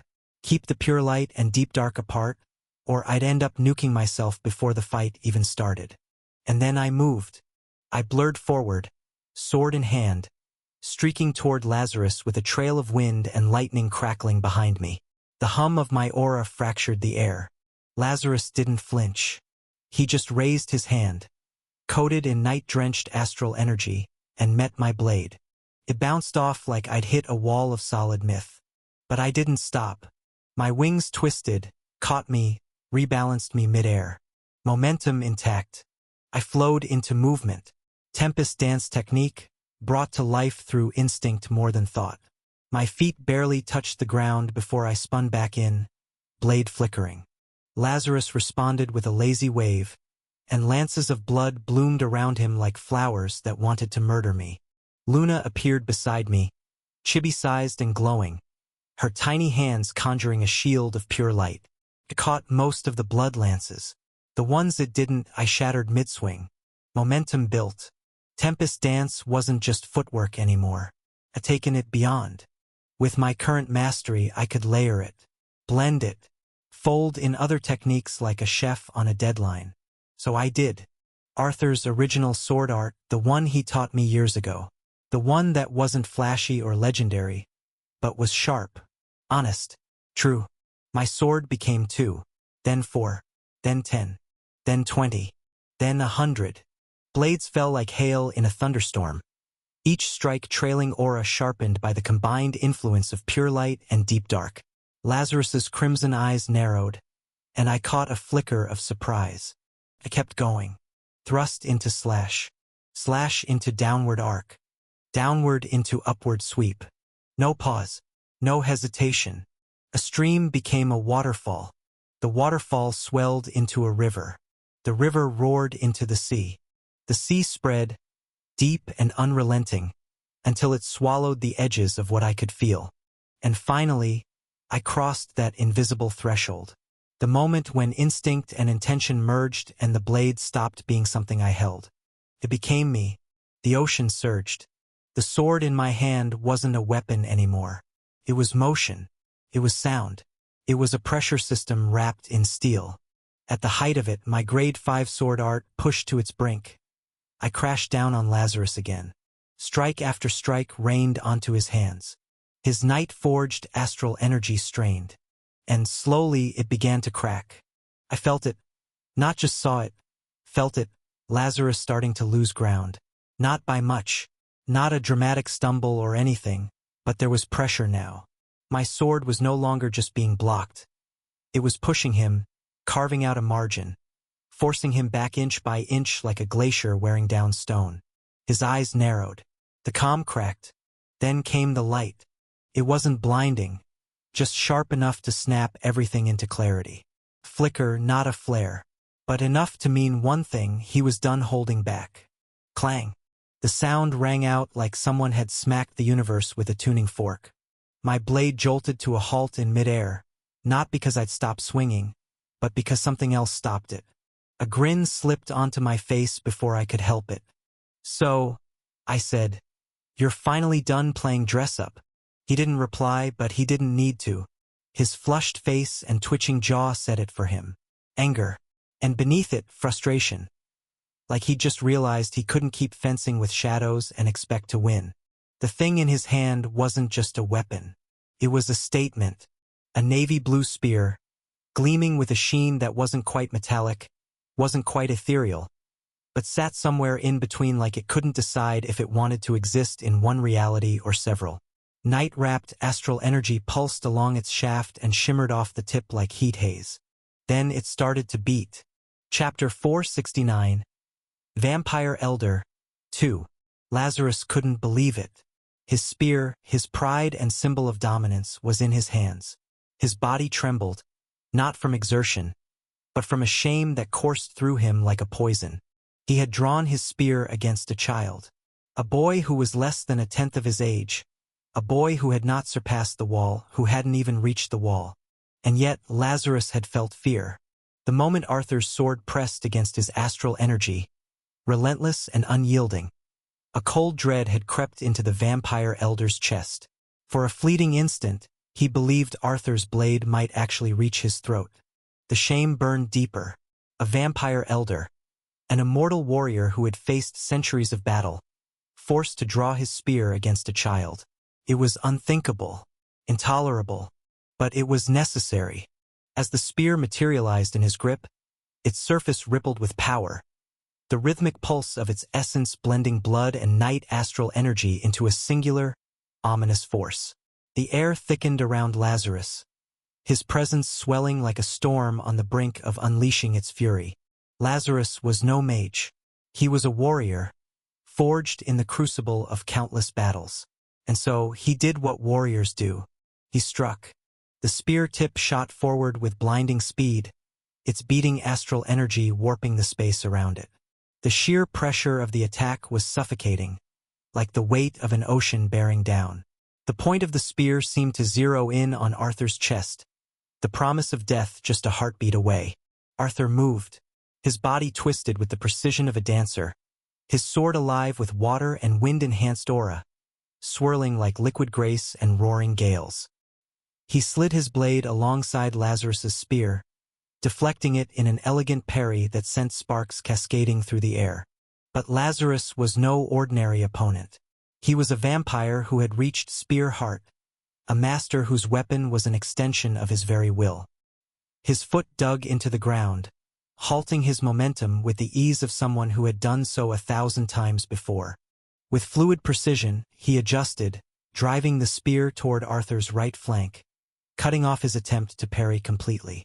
The resonating layers of enhanced aura on Arthur's blade collided with Lazarus's astral energy, but the crushing force of the spear was too much. The aura splintered and fractured, its light dimming under the relentless beat of the spear's power. Arthur felt the weight of the attack, a force not just physical but suffused with centuries of skill and mastery. It bore down on him, threatening to overwhelm. But even as his blade faltered, his mind raced, searching for the next move, the next chance to turn the tide. Arthur's blade danced once more, its movement a symphony of steel and magic. Space and time magic wrapped around him, bending the battlefield to his will as he shifted into position. His sword became an instrument of art and destruction, each stroke a note in an unending melody. A thrust, sharp and deliberate, cut through the air like the first crack of thunder. From the thrust came a slash, smooth and precise, slicing through the moment as though it were silk. From the slash came a downward strike, heavy with the weight of inevitability, falling like a star dragged from the heavens. From the downward strike came an upward sweep, cresting with the grace and power of a surging wave. And the movement did not stop, couldn't. Each strike flowed into the next, a ceaseless rhythm of destruction and creation, as natural as the pull of the tides. A stream tumbled into a waterfall, cascading with relentless energy. The waterfall crashed and twisted into a river, churning and carving its path with force. The river surged, swelling into a sea, vast and unyielding. And the sea stretched out into infinity, deep and boundless, until it became an ocean. But as Arthur's dance reached its crescendo, as his blade moved with the fury and grace of a tempest, Lazarus stood firm. The vampire elder's spear met the blade, its pulse resonating like the steady beat of a war drum. "Not enough," Lazarus said, his voice steady, unshaken. His spear struck with precision, and it was as if the moon itself descended upon the ocean. The ocean broke. Arthur's strikes shattered against Lazarus's spear, the relentless tide of his assault undone by the unyielding might of the vampire elder. Lazarus's presence loomed larger than ever, the air trembling with his dominance. The dance was beautiful, but beauty alone could not conquer the moon. "Not enough, huh?" Arthur muttered under his breath, steadying himself as the remnants of his movement dissipated like fading embers. He hadn't expected to defeat Lazarus with just his grade 5 art. No, that was merely the prelude. The real battle was only beginning. The two combatants stepped back, creating a careful distance. Their gazes locked, unyielding, as if the weight of their wills alone might determine the victor. Lazarus broke the silence first, his tone calm but tinged with something deeper. I will spare your life if you choose to join us. Become a contractor of the vampires and serve the Red Chalice cult. Arthur's brows furrowed as the vampire elder continued, his words precise, deliberate. You are exceptionally strong and talented.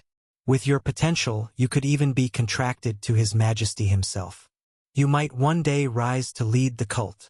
Arthur's lips curled into a smile, sharp and mocking. Are you so afraid of losing that you'd offer me this? Lazarus's expression twisted, his composure cracking under the weight of Arthur's provocation. Afraid? The thought gnawed at him. Lazarus had to admit, the boy was extraordinary. His strength was undeniable. But there was a chasm between them, vast and unbridgeable. Lazarus was at mid-ascendant rank, while Arthur had barely reached high integration rank. To think someone like this could pose a threat to him was absurd.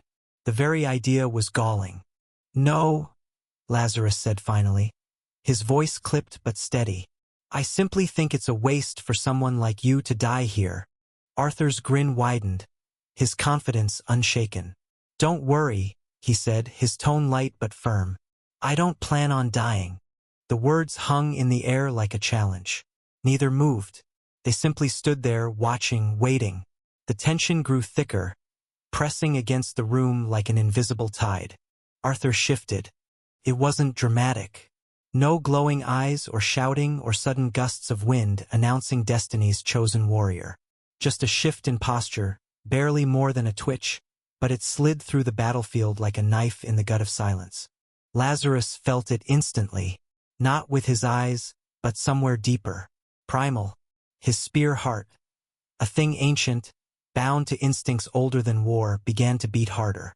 The spear in his hand drank deep of night astral energy, veins along his arms glowing faintly as power flooded in to steady him. He braced. But bracing only works when something's stoppable. What Arthur did next wasn't a movement so much as a statement that space, distance, and time could all go take a long walk off a short starship. The battlefield ceased to matter. He blurred, not with speed, not exactly. This wasn't just faster than the eye could follow. It was faster than the idea of watching could comprehend. Godflash, absolute. A grade 6 movement technique in full bloom, enhanced by the purity of pure light. The one force miasma couldn't argue with and wouldn't survive a debate against. His bone armor still bristled with deep dark, yes, but it didn't matter. The moment was pure, untouchable. Lazarus tried. He really did. His spear came up in a blur of reflex and desperation, catching the edge of Arthur's strike, just enough to turn it from a death blow to something survivable. Barely. The force of the impact drove him back half a step, and that meant something. Astral energy hissed as pure light seared into his skin, carving little cracks of agony across his torso. His body began to heal immediately, of course. He was no amateur, but the damage had landed. That was the point. He tried to bring the spear back around. Arthur didn't let him. The tip of Arthur's sword kissed the head of the spear, angled it down with deliberate grace. A simple movement, final, like telling someone no without needing to raise your voice.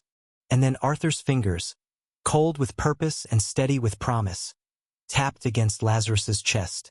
Tap. It was a gentle thing, really, almost polite. Lazarus blinked. What? That was the thought that crossed his mind. Not fear, not strategy. Just confusion, short and sharp. Then, danger. It exploded across every nerve ending in his body. His skin lit up with panic. His instincts screamed. And deep inside, the spear heart skipped a beat. Because whatever was coming, it wasn't going to be polite. Chapter 470. Vampire Elder 3. How to beat an ascendant ranker. That question had been answered by original Arthur.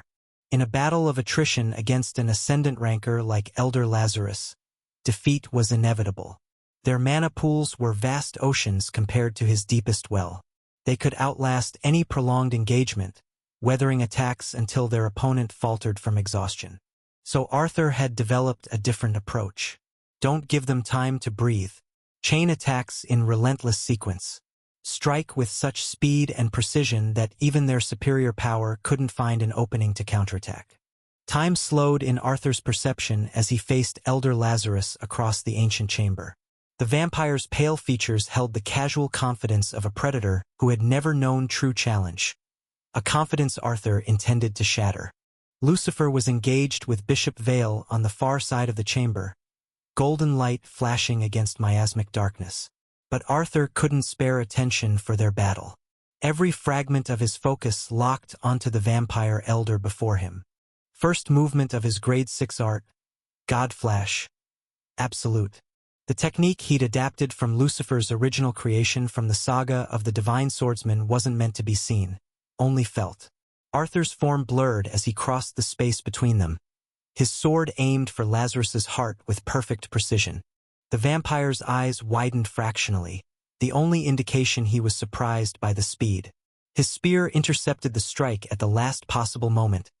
Night astral energy clashing against Arthur's enhanced aura in a shower of dark sparks. In that infinitesimal moment of contact, most fighters would retreat, reset their stance, and prepare another approach. That was the expected rhythm of high-level combat. Strike, retreat, reconsider. Arthur did the opposite. Instead of pulling back, he pressed forward, maintaining contact between his blade and Lazarus's spear. The move was counterintuitive, dangerous, and exactly what the vampire didn't expect.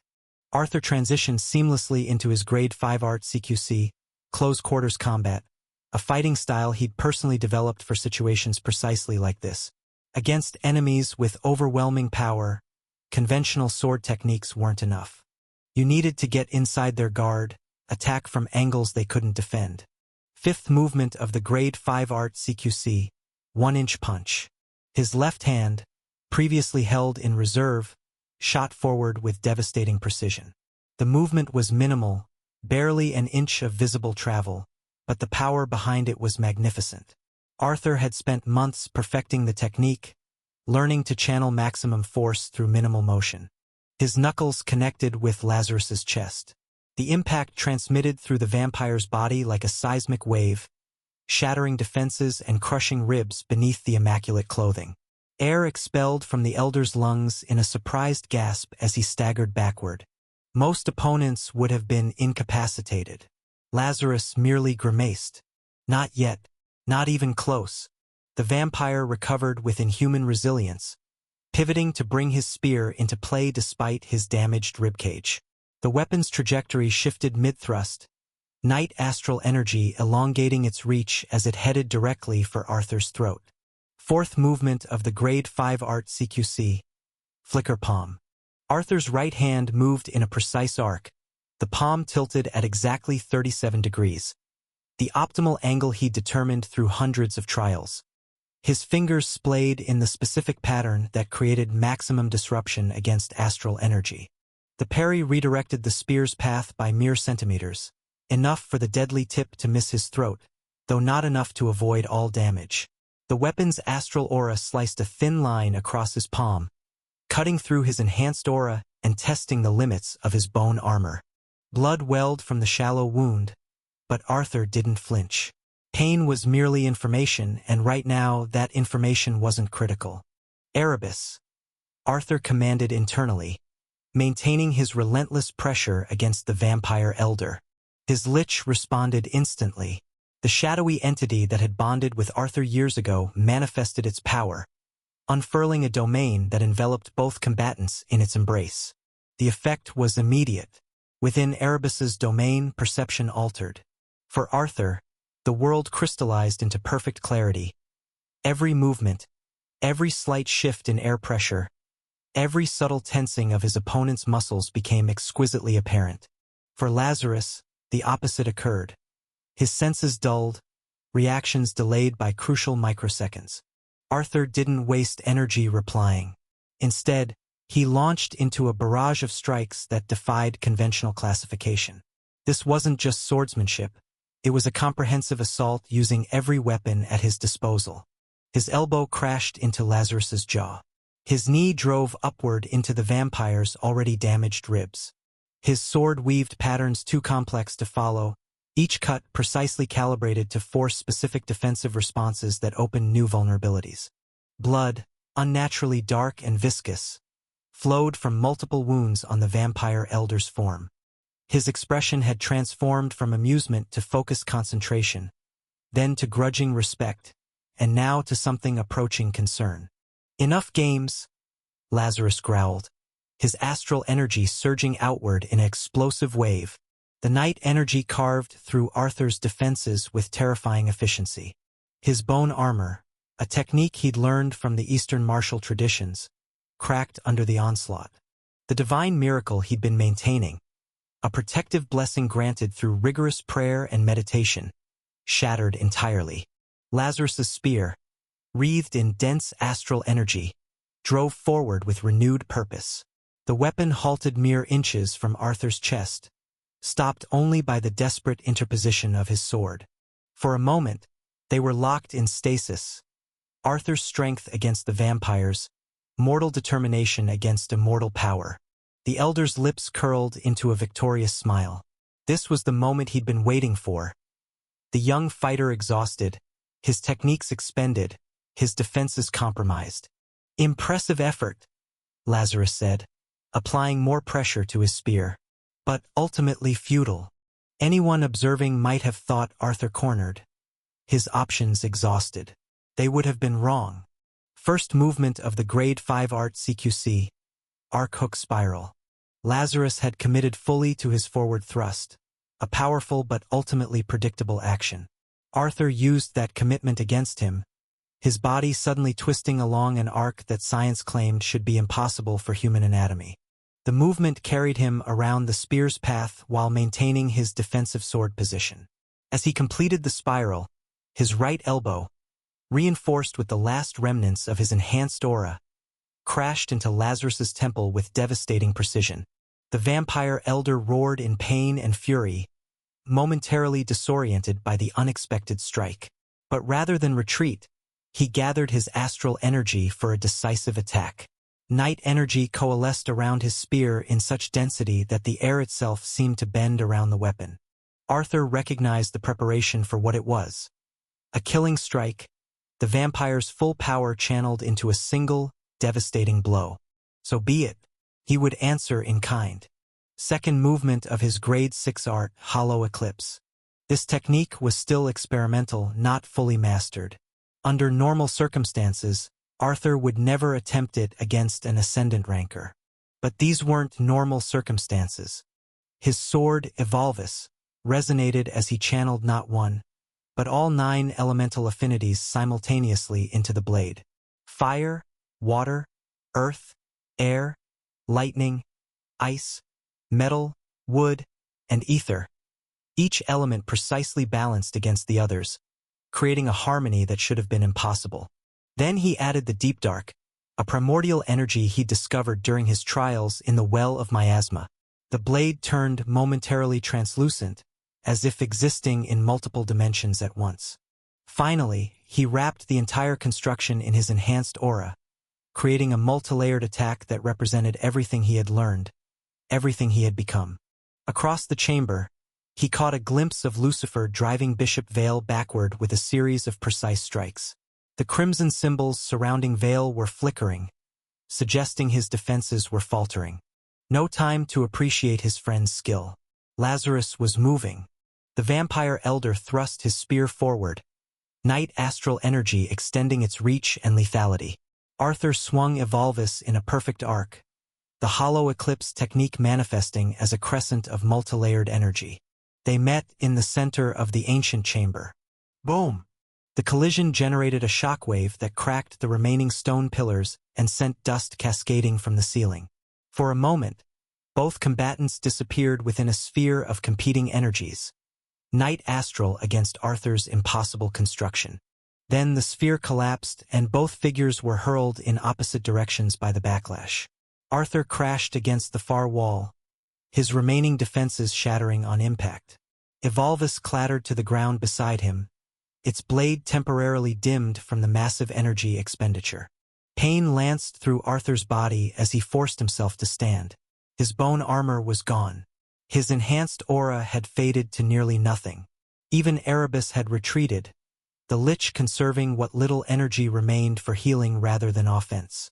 But Arthur rose nonetheless, retrieving his sword with hands that refused to tremble despite their exhaustion. Across the chamber, Elder Lazarus lay motionless. Chapter 471. Resurgence 1. Lucifer's brows furrowed slightly as he spun his sword, effortlessly parrying the incoming blood miasma spell. It hissed as it was scattered, reduced to steaming mist that dissipated against the ancient stone. His opponent, the bishop named Vale, glanced again toward the other side of the chamber, toward the thunderous clash between the vampire elder and Arthur. Through his god's eyes gift, active since the battle began, Lucifer could see the currents of miasma flowing around Vale, the intricate patterns of his blood magic taking shape before he even cast them. The world moved slightly slower through his enhanced perception. Mana flows visible as vibrant streams of color and intent. "You're looking away a lot," Lucifer noted, his tone even as he slashed down with one hand. A six-circle spell roared to life beneath his fingertips, bringing down an avalanche of jagged ice shards onto the bishop. Vale raised his own hand. A crimson dome of blood mana flared up to meet the storm. Their spells collided with a deafening crack, sending wind and mana howling in all directions.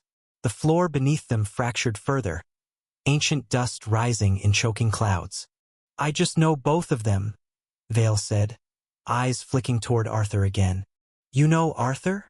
Lucifer asked, narrowing his eyes. Vale nodded. That boy's grown, terrifyingly fast. There was something like awe in his voice, maybe even regret. In barely a year, he's become a monster. "Still going to die, though," Vale muttered, not entirely convinced. Lucifer smiled. "That's right," he said. "Arthur is strong. Monstrously so." Lucifer knew that firsthand. He'd fought Arthur when the boy lost control during mana deviation. That fight hadn't been a duel. It had been a storm wrapped in a wildfire, sealed inside a collapsing star. And yet Arthur had survived. More than that, he'd grown. Lucifer had surpassed him once. But Arthur always caught up. Always. "So he won't die," Lucifer said, taking a step forward.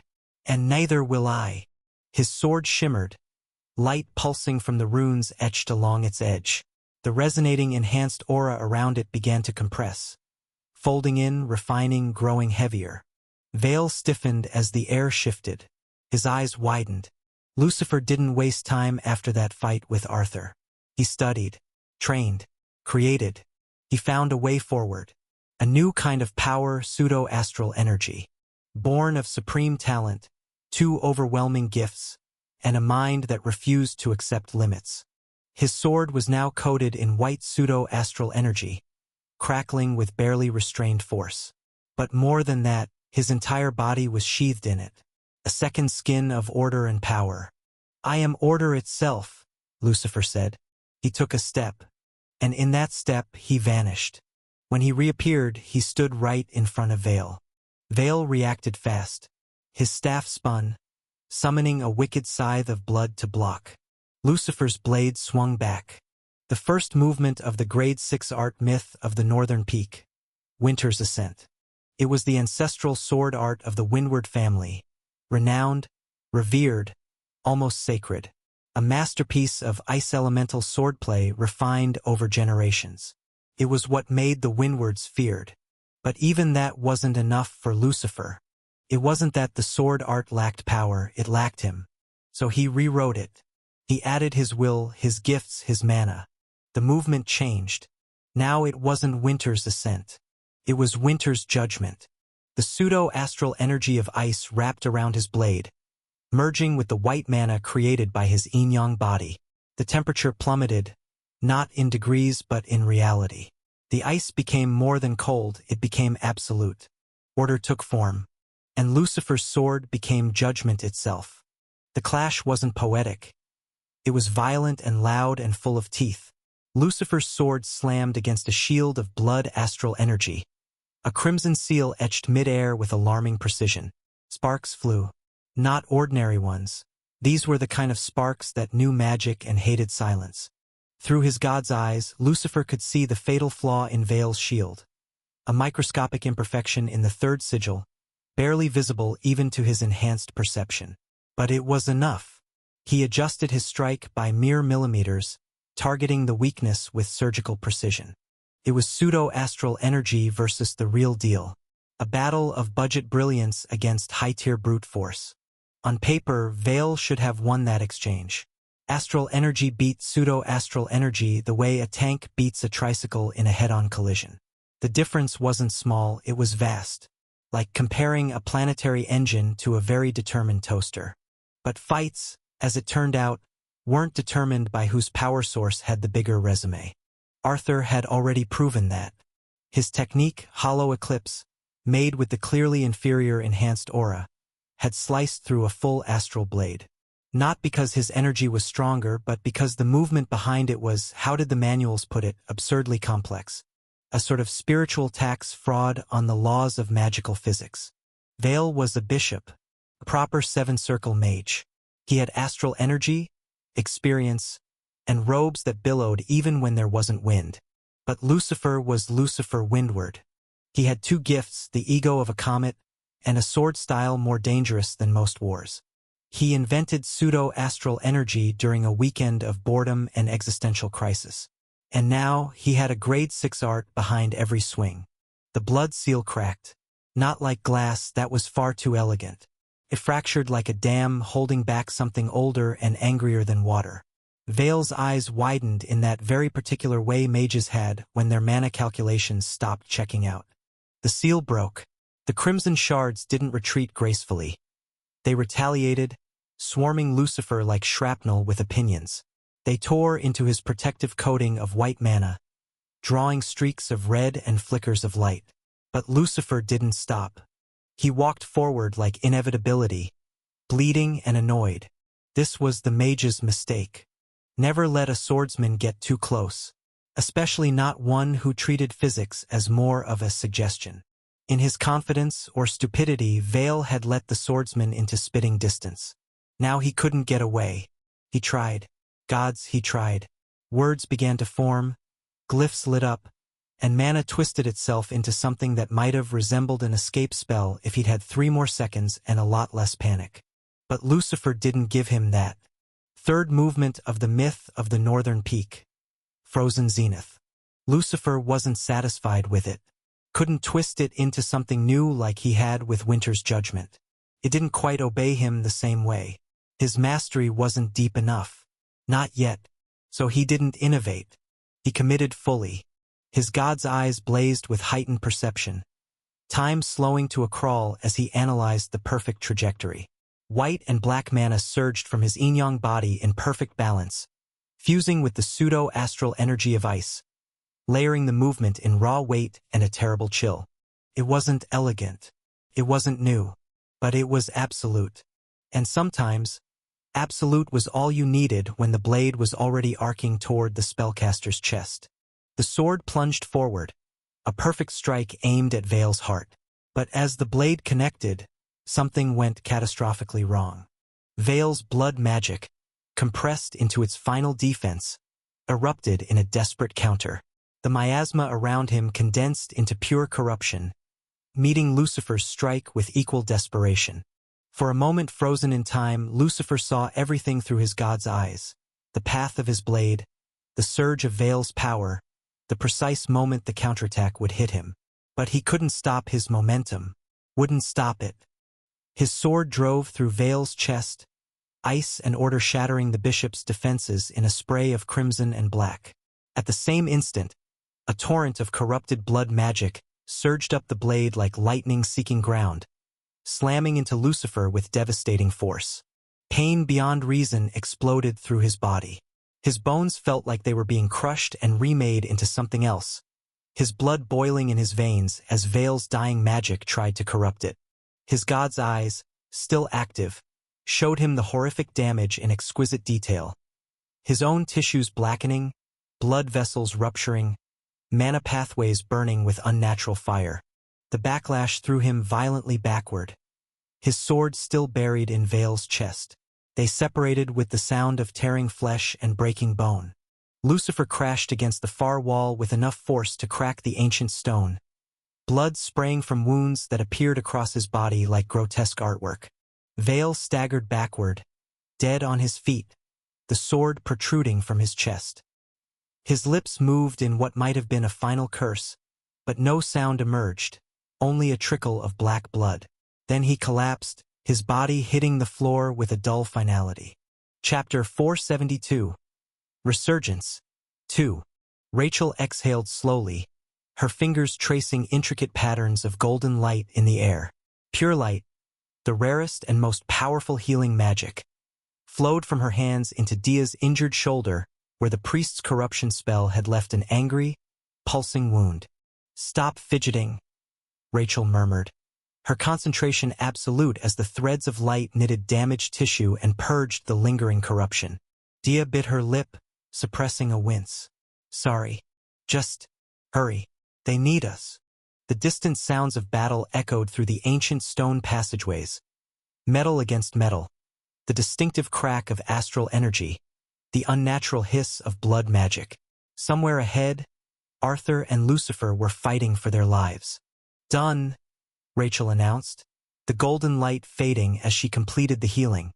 She looked pale, the effort of channeling pure light taking its toll, but determination burned in her eyes. Seraphina, who had been keeping watch at the passage entrance, turned to them. "We need to move. Now." The four young women exchanged looks, a wordless communication born from countless battles fought side by side, before rushing forward through the twisting corridors. Cecilia took point, her hands wreathed in crimson flame that cast eerie shadows along the walls. Rose followed close behind, her analytical gaze scanning for traps or ambushes. They burst into a vast chamber just in time to witness the aftermath of catastrophic violence. The ancient room bore scars of an impossible battle.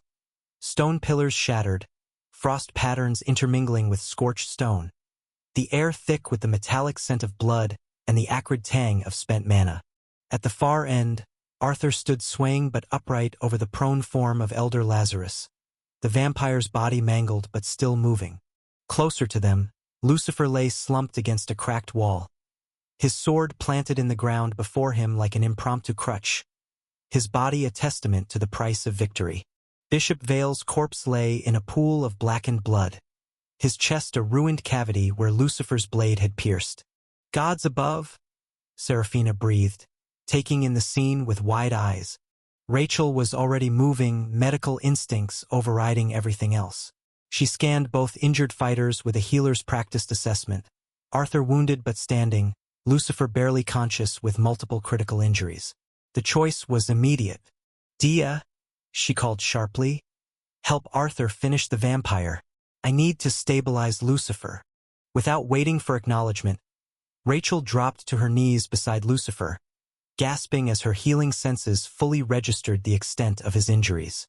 Blood magic corruption threaded through his system, eating away at tissue and mana pathways alike.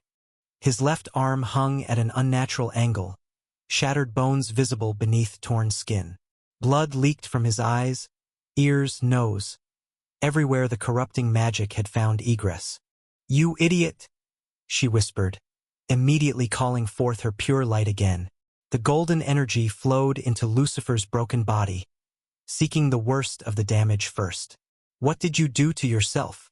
Lucifer's eyes fluttered open, clouded with pain but still recognizably his sharp, knowing, impossibly blue. "One," he managed through bloodied lips, attempting a smile that came out as more of a grimace. Across the chamber, Dia had reached Arthur.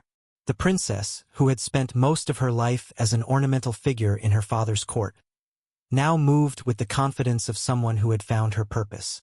Golden light, different from Rachel's pure light but powerful in its own way, emanated from her palms as she steadied Arthur's swaying form.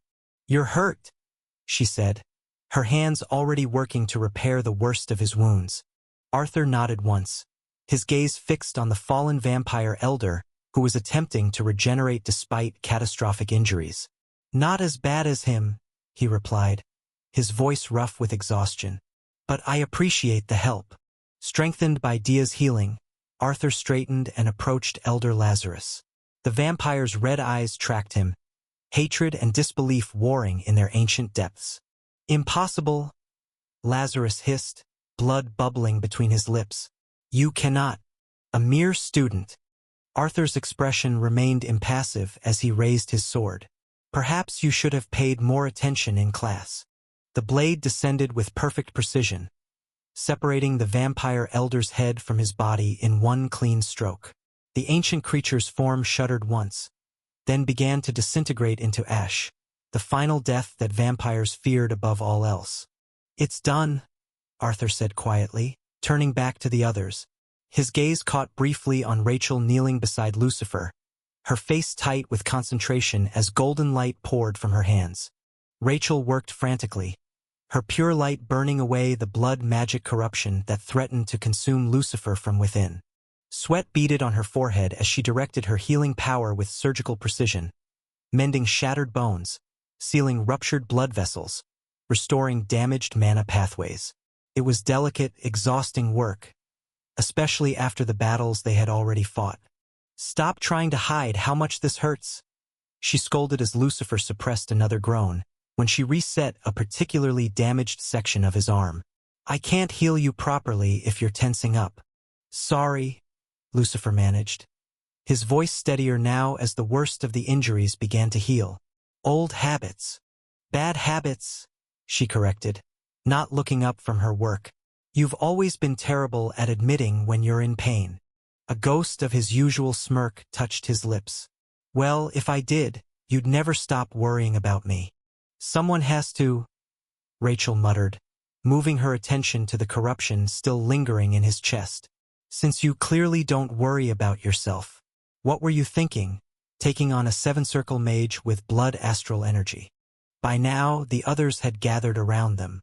Arthur, supported by Dia's shoulder, looked down at his friend with a mixture of concern and respect. "He was thinking the same thing I was," he said quietly, "that we needed to buy you time." "And it worked," Rose added, her analytical gaze sweeping the chamber, "though at significant cost."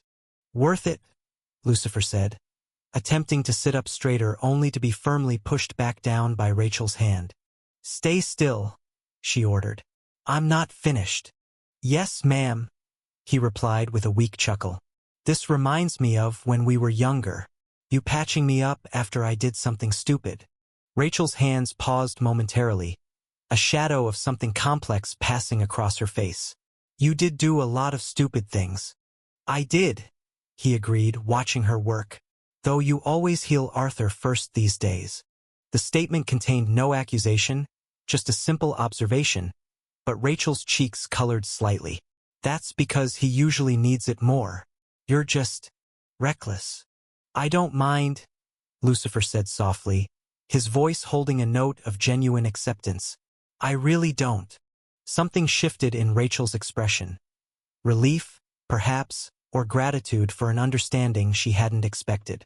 Their eyes met briefly, an unspoken acknowledgement passing between old friends who had found their places in each other's lives, even if it wasn't what might have once been imagined.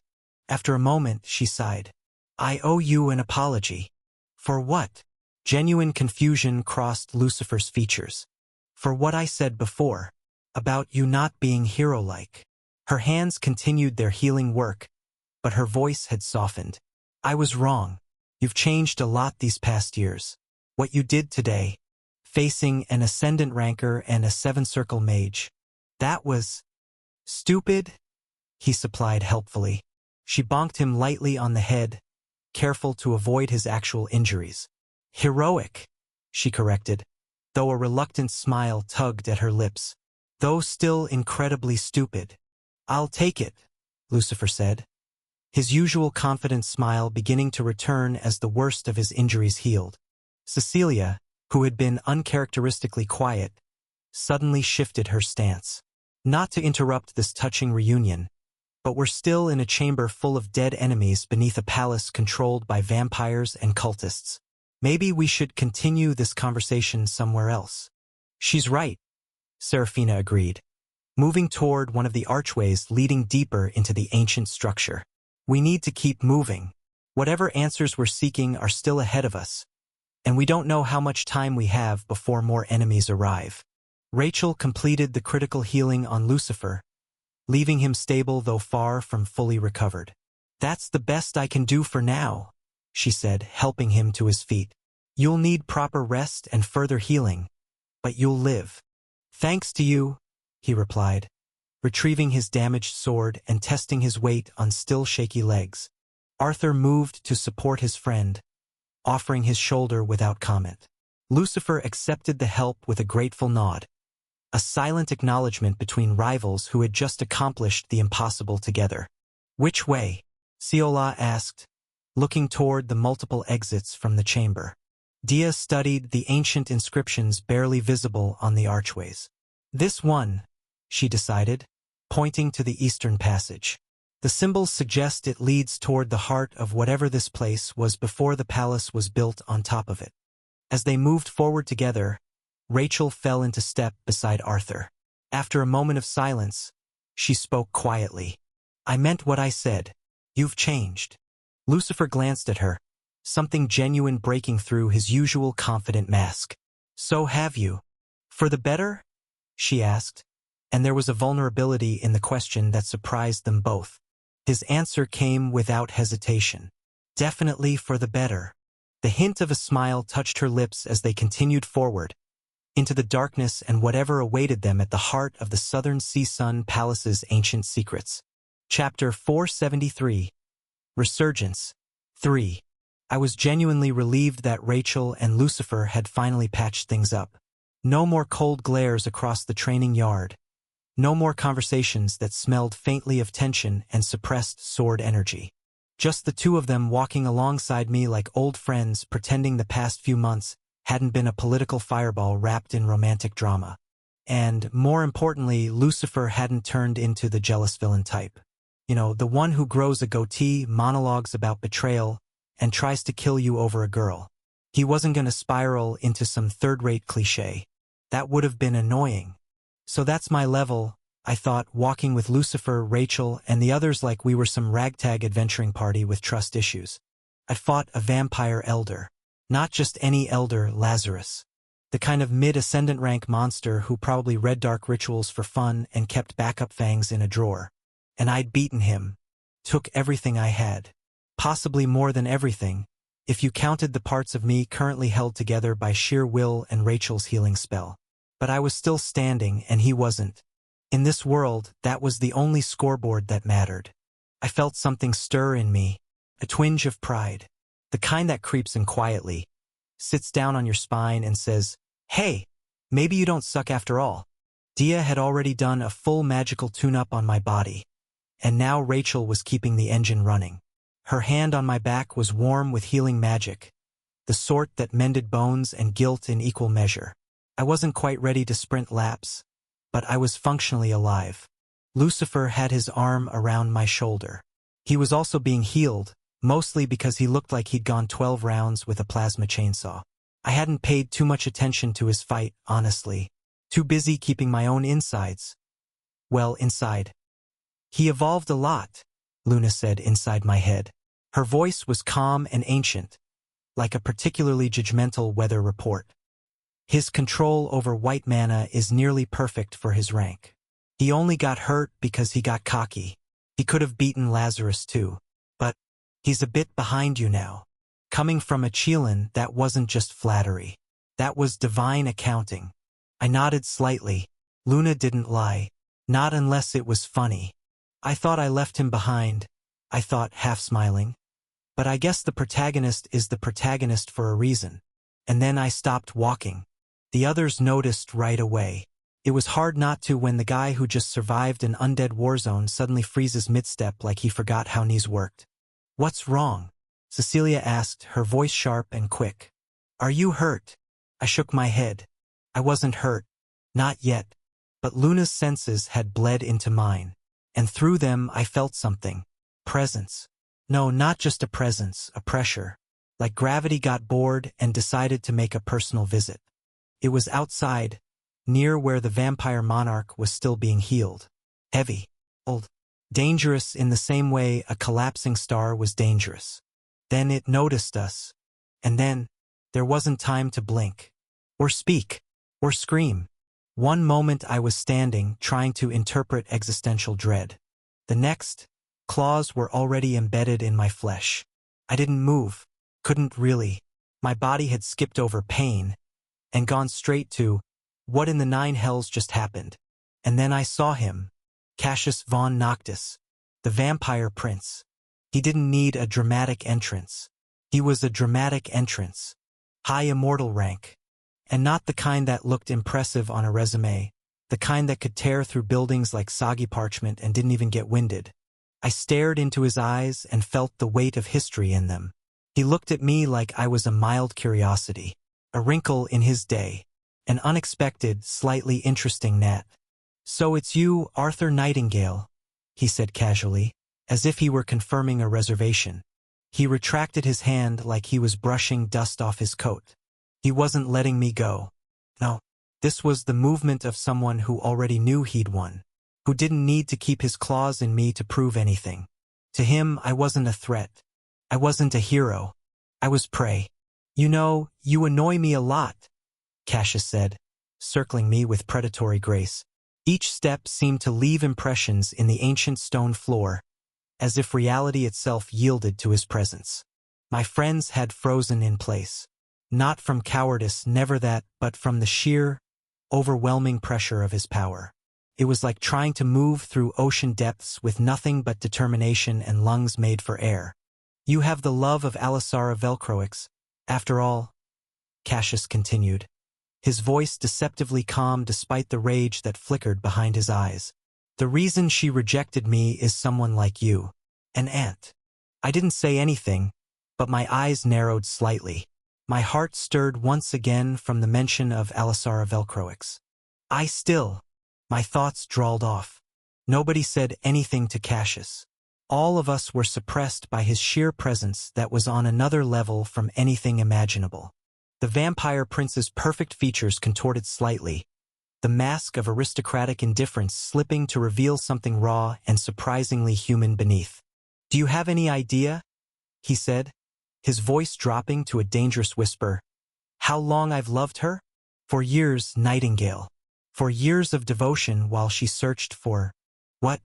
A human? A boy who can barely hold a sword without trembling." He laughed, the sound echoing through the chamber like broken glass. "I offered her eternity, power beyond mortal comprehension, the throne of night itself. And she looks at me like I'm offering a trinket at a village fair." Cassius began to pace, his movements too fluid, too perfect.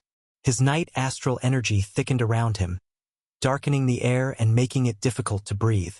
His eyes flashed crimson as they fixed on me again.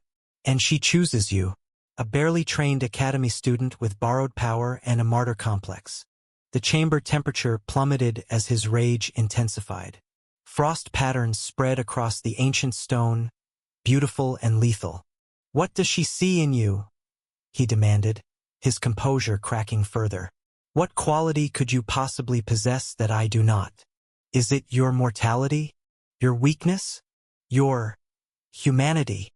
He spat the last word like a curse. Lucifer shifted slightly beside me, trying to position himself between us despite his injuries. The movement caught Cassius's attention. "And you?" the vampire prince snarled. "The princeling who thinks ice can challenge night. Don't bother.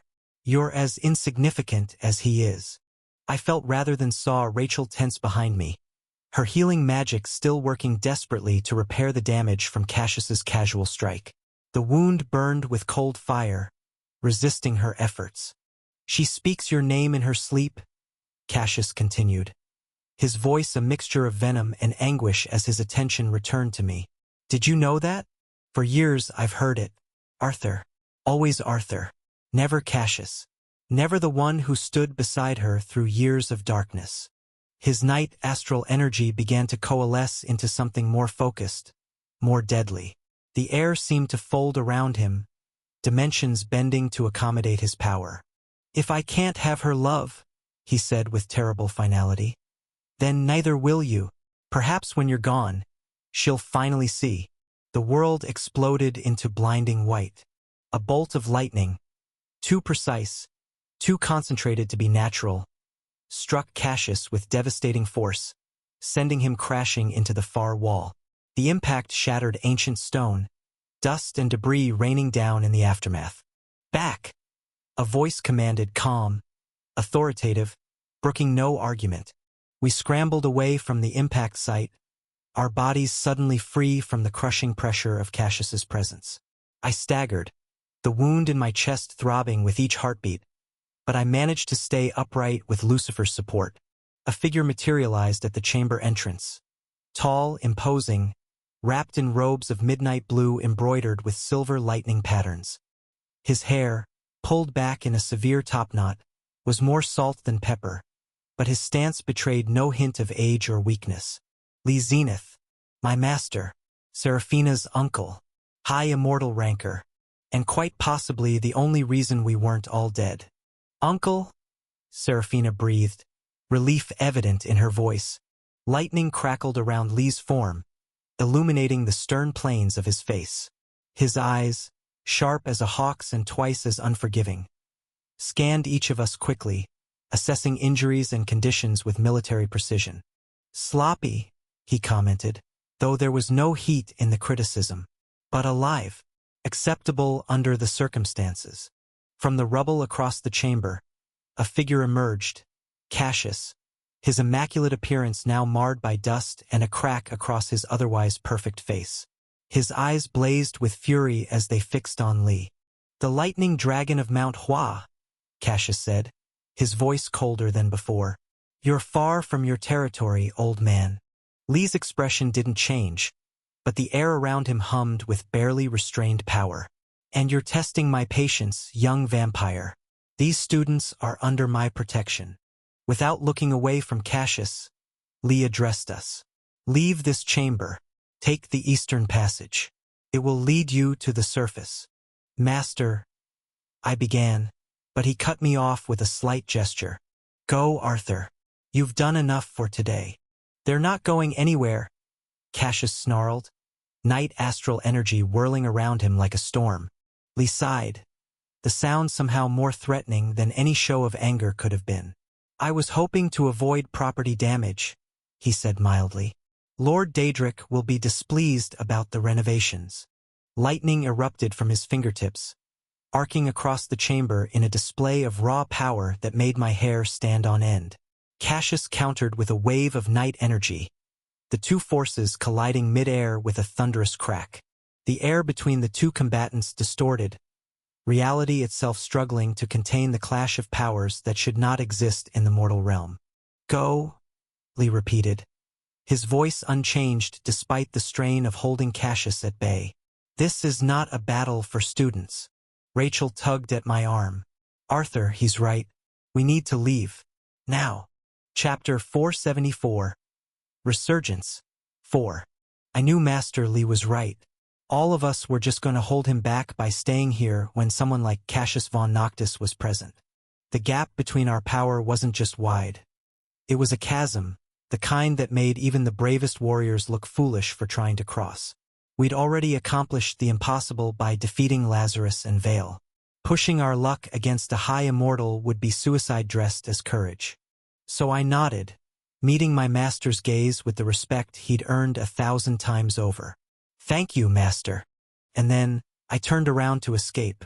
That was my first mistake. My second was believing I had a choice. The air behind me compressed, folding like origami made of reality itself. A cold whisper of movement brushed my neck, the only warning my enhanced senses could provide.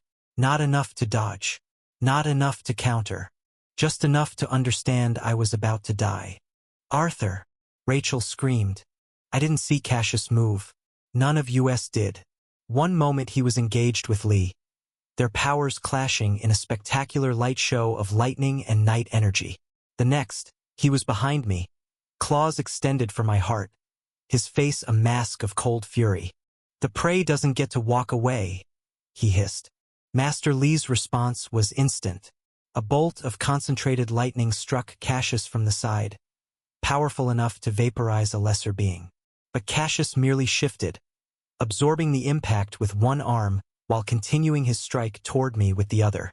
Predictable, the vampire prince sneered. The chamber exploded into chaos. Lucifer, despite his injuries, hurled himself forward, a barrier of white and black mana materializing between me and Cassius. Seraphina's sword flashed in a desperate arc. Cecilia unleashed a torrent of crimson flame that would have melted stone. All futile. Cassius brushed through their attacks like they were mild inconveniences, his focus unwavering, his target clear. Me. Enough games, Lee growled, his usual calm fracturing under the urgency of the moment. The air crackled with ozone as my master abandoned restraint. Lightning cascaded from his form in waves, not wild but precisely controlled, the signature of a true master. The bolts sought Cassius with unnatural intelligence, curving and splitting to cut off all angles of attack. For a heartbeat, it seemed to work. Cassius was forced to divert his attention, night astral energy swirling around him to counter Lee's relentless assault. That was when everything changed. Domain of eternal night, Cassius intoned, his voice resonating with power older than the chamber itself. The air shattered. Reality peeled back like skin from a wound, revealing something darker, hungrier beneath. The chamber, everything within a 30-meter radius, was suddenly somewhere else. Not physically, but fundamentally. We were in Cassius's domain. Here, light dimmed to a memory. Sound muffled as if trapped under miles of cold water. Most terrifying of all, our movements slowed while his quickened, the basic laws of physics bending to accommodate their new master. A domain at your age, Lee said, genuine surprise coloring his voice. Impressive. But admiration didn't stop him from countering with his own domain. Realm of the Storm's sovereign, he responded, silver light erupting from his core to battle the encroaching darkness. Two domains, two fragments of reality shaped by will and power, collided like tectonic plates, creating a fractured landscape of competing rules. In some patches, Lee's lightning moved with supernatural speed. In others, Cassius's shadows devoured light itself. I felt Luna stir within me, her ancient power responding to the clash of domains. This is beyond us, Arthur, she warned. Even I cannot counter two high immortal domains simultaneously. Around me, my friends struggled against the oppressive pressure. Rachel's healing light sputtered like a candle in a hurricane. Rose had collapsed to one knee, blood trickling from her nose as she fought to remain conscious. Even Lucifer, with all his talent, could barely maintain his protective aura under the strain. And through it all, Cassius kept coming. He moved like liquid shadow, flowing between the fragments of Lee's domain, using the boundaries to his advantage. Lee responded with devastating counterattacks. Lightning plum blossoms that could split mountains, wind that could scour flesh from bone. But Cassius was too focused, too determined. I warned you, Lee called to us, his concentration divided between maintaining his domain and attacking Cassius. Go! Seraphina grabbed my arm, pulling me toward the eastern passage. Dia supported Lucifer, whose injuries had reopened under the strain of the competing domains. Cecilia and Rose took the rear, their powers ready despite the futility of resistance. We made it perhaps 10 steps before Cassius broke through. One moment the vampire was locked in combat with Lee, their powers creating a maelstrom at the center of the chamber. The next, he was directly in my path, night astral energy coalescing around his hand like a blade of pure darkness. You won't escape me, he said, his voice terrifyingly gentle. Not when your death will finally open her eyes. Lee appeared behind him, moving with speed that defied comprehension, his legendary sword, Storm Cleaver, aimed for Cassius's spine. But the vampire had anticipated this, his domain warping space to create distance between them without moving. A child's trick, Cassius mocked, his focus remaining on me. I called on everything I had left. Every technique, every drop of mana, every lesson Luna had taught me. My sword came up in a defensive arc, enhanced aura blazing along its edge. I knew it wouldn't be enough, but I'd be damned if I died without fighting. You fought well against Lazarus, Cassius acknowledged, almost respectful. But surely you understand the difference between us. He was a candle. I am a star. His strike descended perfect, unstoppable, aimed with the precision of centuries of combat experience. I braced for impact, for pain, for whatever came after. It never landed. Crimson threads, delicate yet stronger than steel, erupted from nowhere, wrapping around Cassius's arm and halting his attack mere inches from my chest. More threads appeared, weaving through the air with intelligent purpose, binding the vampire prince despite his struggles. The competing domains wavered, then collapsed entirely as a new presence entered the chamber. Enough, Cassius. The voice was soft, musical, and carried more authority than a shouted command from any emperor. Alisara Velcroix stood in the chamber entrance, her cyan eyes glowing with power, her pink hair moving as if caught in an unseen current. More crimson threads extended from her fingertips, creating an intricate web that completely immobilized Cassius. "Release me," Cassius snarled, night astral energy surging as he fought against the binding. The threads tightened in response, cutting into his perfect flesh, drawing blood that was darker than human blood had any right to be. "You promised?"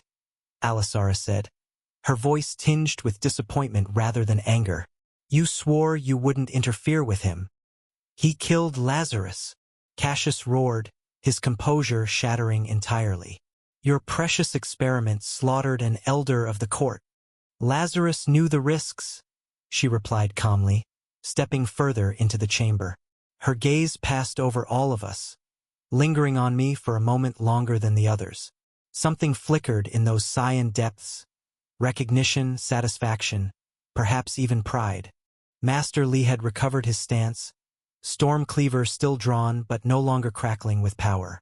He watched Alisara with wary respect, the look of one dangerous predator acknowledging another. "Chief Advisor," he said formally, inclining his head slightly, "your intervention is timely." "Master Li," she returned with equal formality, "I apologize for the behavior of my subordinate. Rest assured, he will be disciplined appropriately." Cassius laughed, the sound bitter and broken. "Subordinate? Is that what I am to you now? After everything we've shared? Everything I've sacrificed?" The crimson threads tightened further, silencing him.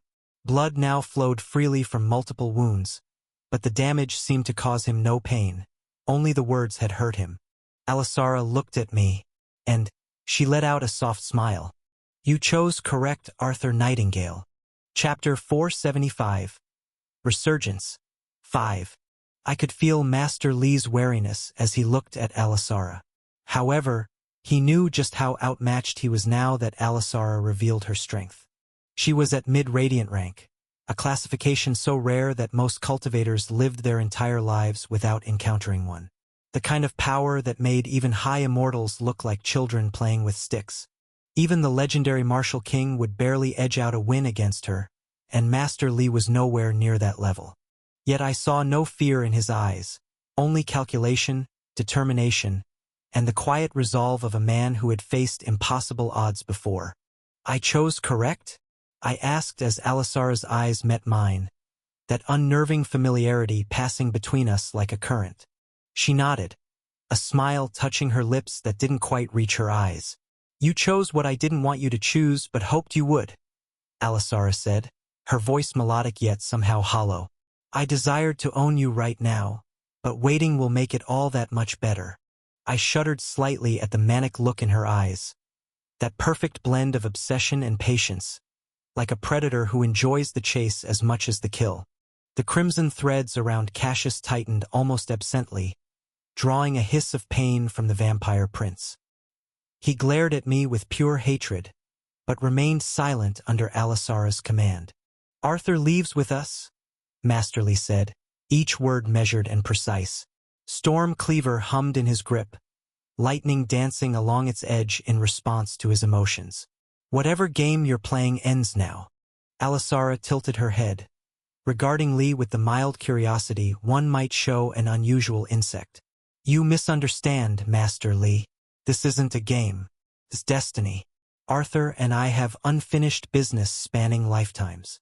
I don't care if your business spans the creation of the cosmos, Lee replied, his voice hardening. He is my student, and he leaves with me.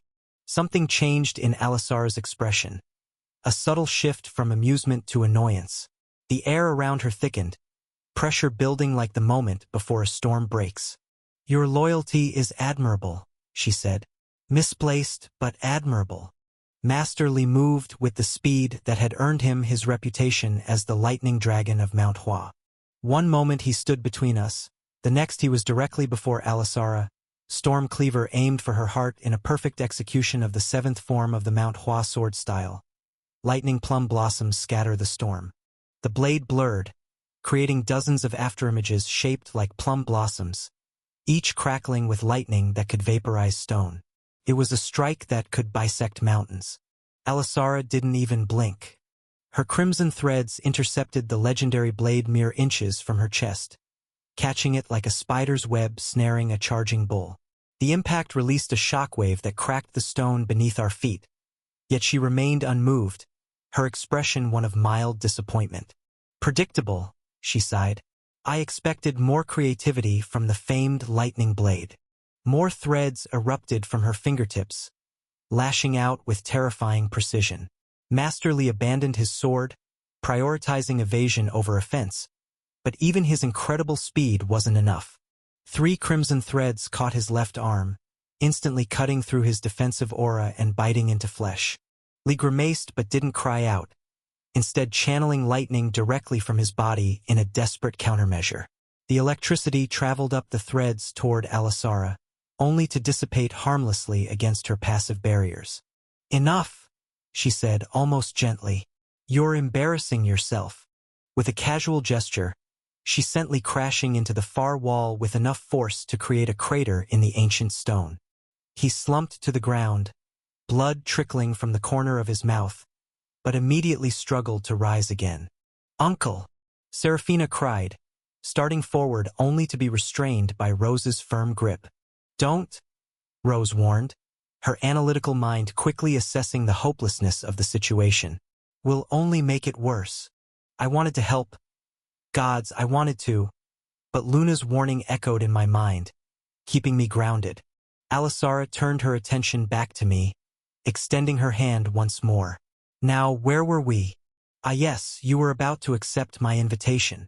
Before I could respond, the chamber temperature plummeted so rapidly that frost formed on the ancient stones. Our breath crystallized in the air, and a deep, bone-penetrating cold unlike anything I'd ever felt rolled through the space like a physical entity. Alisara's eyes widened, the first genuine surprise I'd seen from her.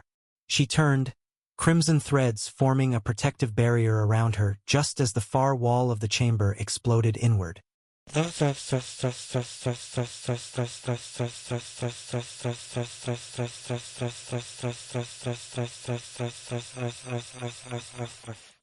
Alisara moved in an instant, her form blurring with impossible speed. Magnus' eyes tracked her calmly, his gaze sharp as a blade. She was no ordinary opponent. Her movements were precise yet fluid, every step a calculated burst of power. Her entire body became a weapon, each strike and feint compounding like a melody growing in complexity. It wasn't mere combat, it was a dance, and she was both choreographer and performer. Her attacks came in a relentless tide, each one cloaked in the raw fury of astral energy. Magnus responded in kind, his sword weaving through the air with practiced ease. The battlefield warped around them, space bending and folding as their powers collided. Sparks of energy exploded wherever they clashed, and the air itself seemed to ripple under the force of their strikes. With deliberate precision, Magnus guided the flow of their battle. Each swing of his blade pushed Alisara's movements in a specific direction, her attacks redirected as if by an unseen force. His eyes flicked toward Li, slumped in a far corner of the cavern. Magnus maneuvered Alisara further, creating an opening. In one fluid motion, he darted toward Li, scooping him up and depositing him next to Arthur. You monstrous human! Alisara hissed, her voice low and venomous. Her cyan green eyes narrowed to slits, her usual air of amusement gone, replaced by something far darker. The threads surrounding her coiled tighter, snapping and writhing as if alive. "How dare you interrupt my playtime? And to think you escaped my 9-circle binding spell and dispatched my vampire venerables so easily." Magnus scoffed, the sound dry and tinged with mockery. "Easily? Let's not overstate things. That spell was irritating, I'll give you that." His eyes gleamed with unflinching confidence as his sword shifted slightly, its light flaring like the rising sun, pushing back the shadows. "But I'm here, aren't I?" He paused, tilting his head slightly as if in thought. "Though I must admit, your puppets were sturdier than expected. I didn't have time to even kill one. Such a shame. But I was in a hurry, after all." Alisara's lips pressed into a thin line. Her threads shifted restlessly around her, the tension in the air thick enough to cut with a blade. Yet beneath the simmering anger, a faint smile began to creep back onto her face, cold and calculating. "Such arrogance," she said, her voice carrying the icy edge of a blade drawn from its sheath. "How delightful. Magnus Dracar, you might actually prove to be entertaining." Her fingers twitched, and the crimson threads burst outward, encircling her like the tendrils of a carnivorous flower ready to ensnare its prey. The ground beneath her feet cracked and warped, unable to bear the pressure of her power. Magnus remained unfazed, his stance steady. He raised his sword slightly, the glow of astral energy intensifying. "Entertaining? I'll try not to disappoint, then. But don't think for a moment I'll go easy on you." The battlefield trembled as their powers clashed again, each strike sending shockwaves reverberating through the cavern. Alisara's threads lashed out like serpents, each one charged with lethal precision, while Magnus' blade carved through them with effortless grace. They were evenly matched, two forces of nature colliding in a storm of light and shadow. "Ah, what a shame," Alisara said, her smirk sharp enough to cut glass as she turned away from Magnus, her threads retreating with a languid grace. "It seems I won't get the pleasure of facing you after all." Magnus narrowed his eyes, tilting his head slightly, the faintest flicker of confusion crossing his face. Then it hit him, a sudden, overwhelming blast of power. It wasn't just raw strength. It was an oppressive presence, vast and unrelenting, that filled the cavern like a tide swallowing the shore. For the first time in what felt like an eternity, Magnus' grip on his sword tightened. His instinctive calm gave way to a flicker of unease as he recognized the undeniable truth. This was no ordinary power. It was something greater, something beyond, a presence that surpassed even him. Chapter 476. Resurgence. 6. My heartbeat thundered in my chest as an icy dread settled over me, my face draining of color. The oppressive presence that filled the cavern was unlike anything I had ever felt before. A weight pressing against not just my body, but my very soul. My thoughts spun, racing to piece together the impossible. How had he awakened already? This wasn't supposed to happen, not yet. This can't be happening, I thought, my mind rebelling against the sight. He shouldn't even be awake yet. His recovery should have been far from complete. This was a scenario I hadn't prepared for. And yet, here he stood. As if summoned by my silent plea for answers, my thoughts swirled. How had they managed to accelerate his recovery? Obviously, it must have been Alisara who was a variable differing from the saga of the Divine Swordsman. But that didn't matter. We were beyond outmatched. Magnus stood frozen for the briefest moment, his usually unshakable confidence tempered by the sheer presence of the figure before him.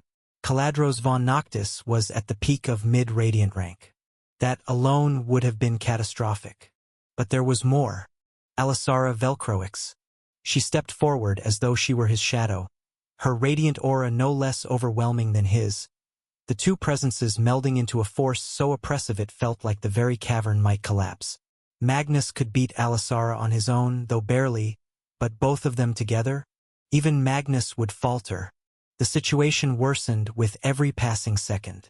Figures began to materialize behind the vampire monarch, their numbers swelling. Vampires and cult members poured in, forming ranks with the discipline of an army that had conquered continents. First came the immortal rankers, the cardinals of the Red Chalice cult. 20 of them, each draped in robes of deep crimson that seemed to absorb light rather than reflect it.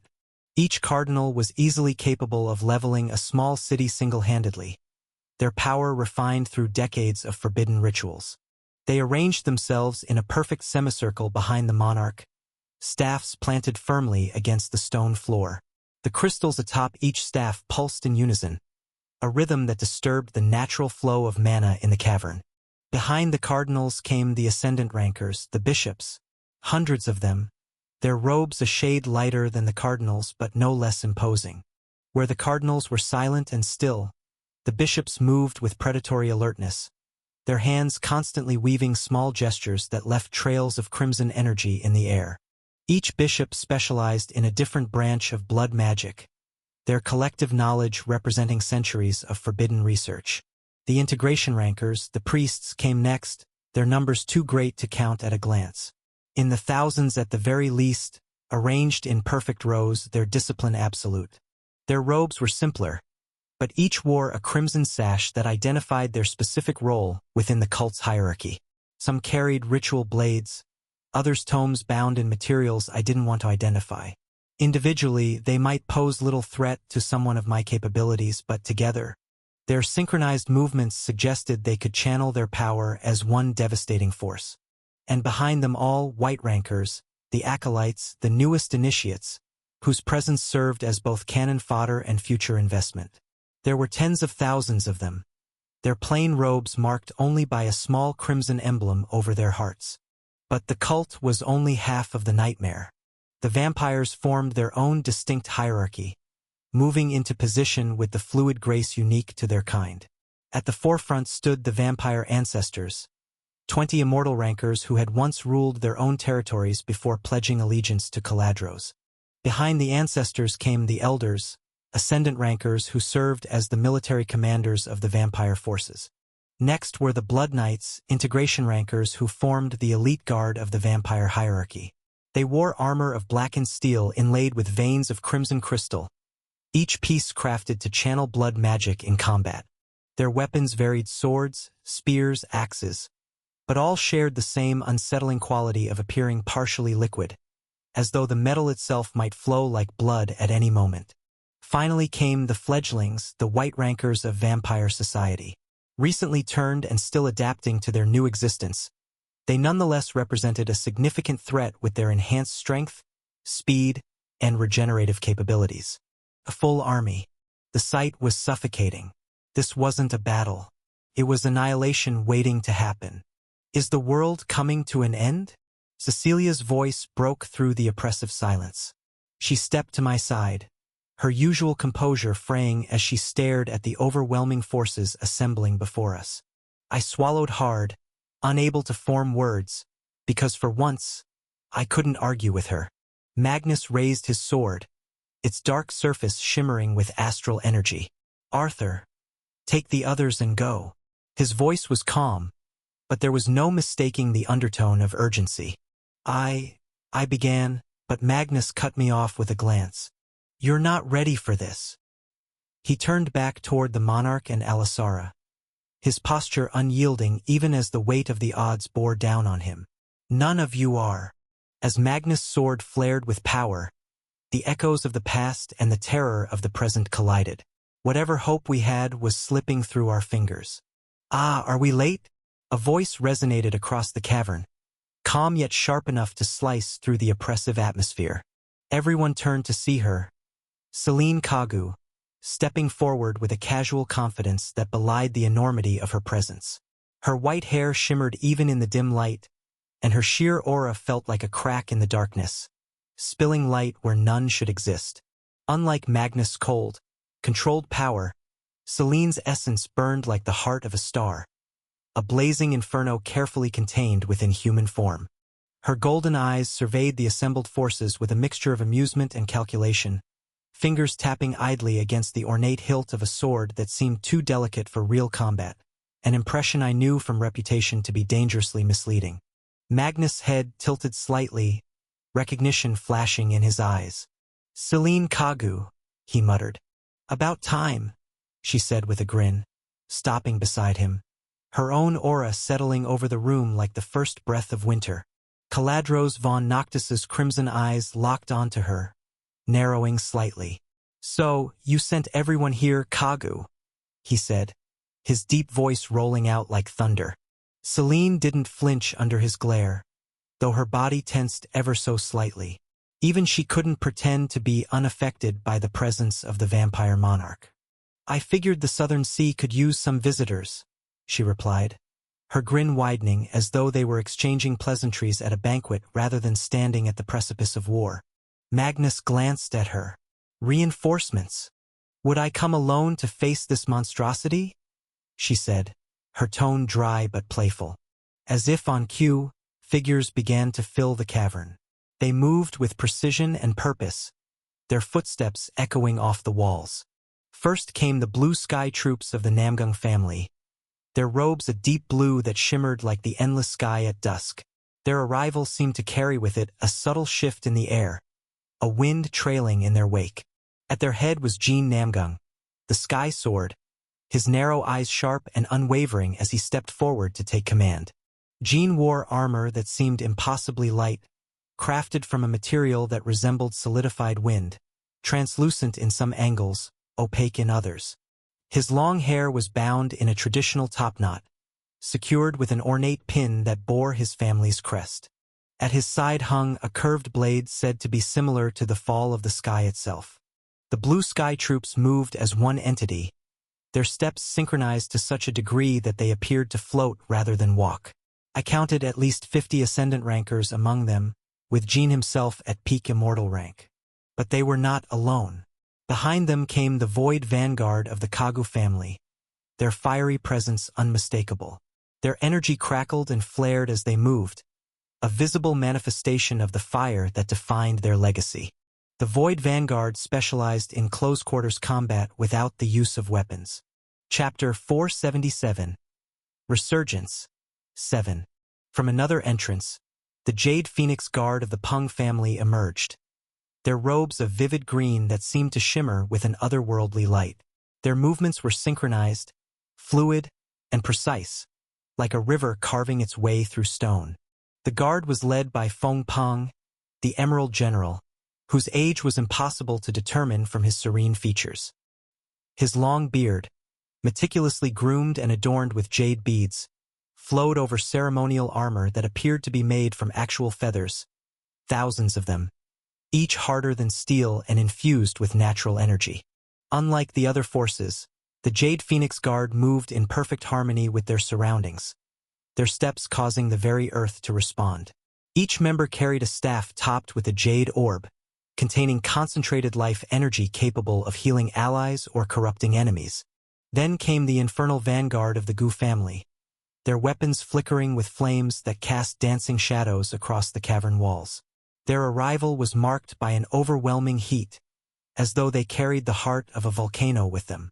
Wei Gu, the Ashen Duke, led the vanguard with the confident stride of a natural destroyer. His bald head was adorned with ritual burn scars that pulsed with inner fire, and instead of traditional armor, he wore robes woven from salamander hide, a material that grew stronger when exposed to flame. A massive war hammer rested across his shoulders, its head perpetually smoldering. The Infernal Vanguard specialized in area denial tactics, their combined powers capable of rendering entire battlefields uninhabitable through strategic application of persistent flame effects. Each member carried a small brazier at their hip, containing specially prepared coals that could instantly ignite into controlled infernos. Their 40 members were quality over quantity, with 15 ascendant rankers and Wei at mid-immortal rank. Finally, the Twilight Blade Corps of the Moyong family entered, their dark uniforms giving them an almost spectral appearance. They moved with an eerie grace, their presence sharp and focused, embodying the deadly precision their name carried. Jaehyun Moyong, father of Seola, led the corps with the solemn dignity that characterized the Moyong bloodline. His face, stern and composed, showed the subtle signs of one who had weathered countless battles through sheer force of will rather than raw power. His black hair, streaked with premature silver, was pulled back in a traditional style that emphasized the sharp angles of his face, features his daughter had inherited in softer form. The Twilight Blade Corps specialized in assassination and intelligence gathering, their combat style emphasizing precision strikes to vital points rather than overwhelming force. Their 60 members moved like living shadows, with Jaehyun himself at mid-immortal rank. But the reinforcements didn't end with the great families. Smaller but no less influential families rallied behind them, their banners and warriors standing as a testament to the unity humanity could summon in its darkest moments. And then came the sects. The Mount Hua sect entered first, their white robes adorned with plum blossoms. Elder Fong, acting deputy sect leader since Master Li's departure, strode at their front with the serene confidence of one who had witnessed centuries of conflict. His sword, Cloud Splitter, remained sheathed at his side, but the mere presence of the legendary weapon sent ripples through the supernatural energies of the cavern.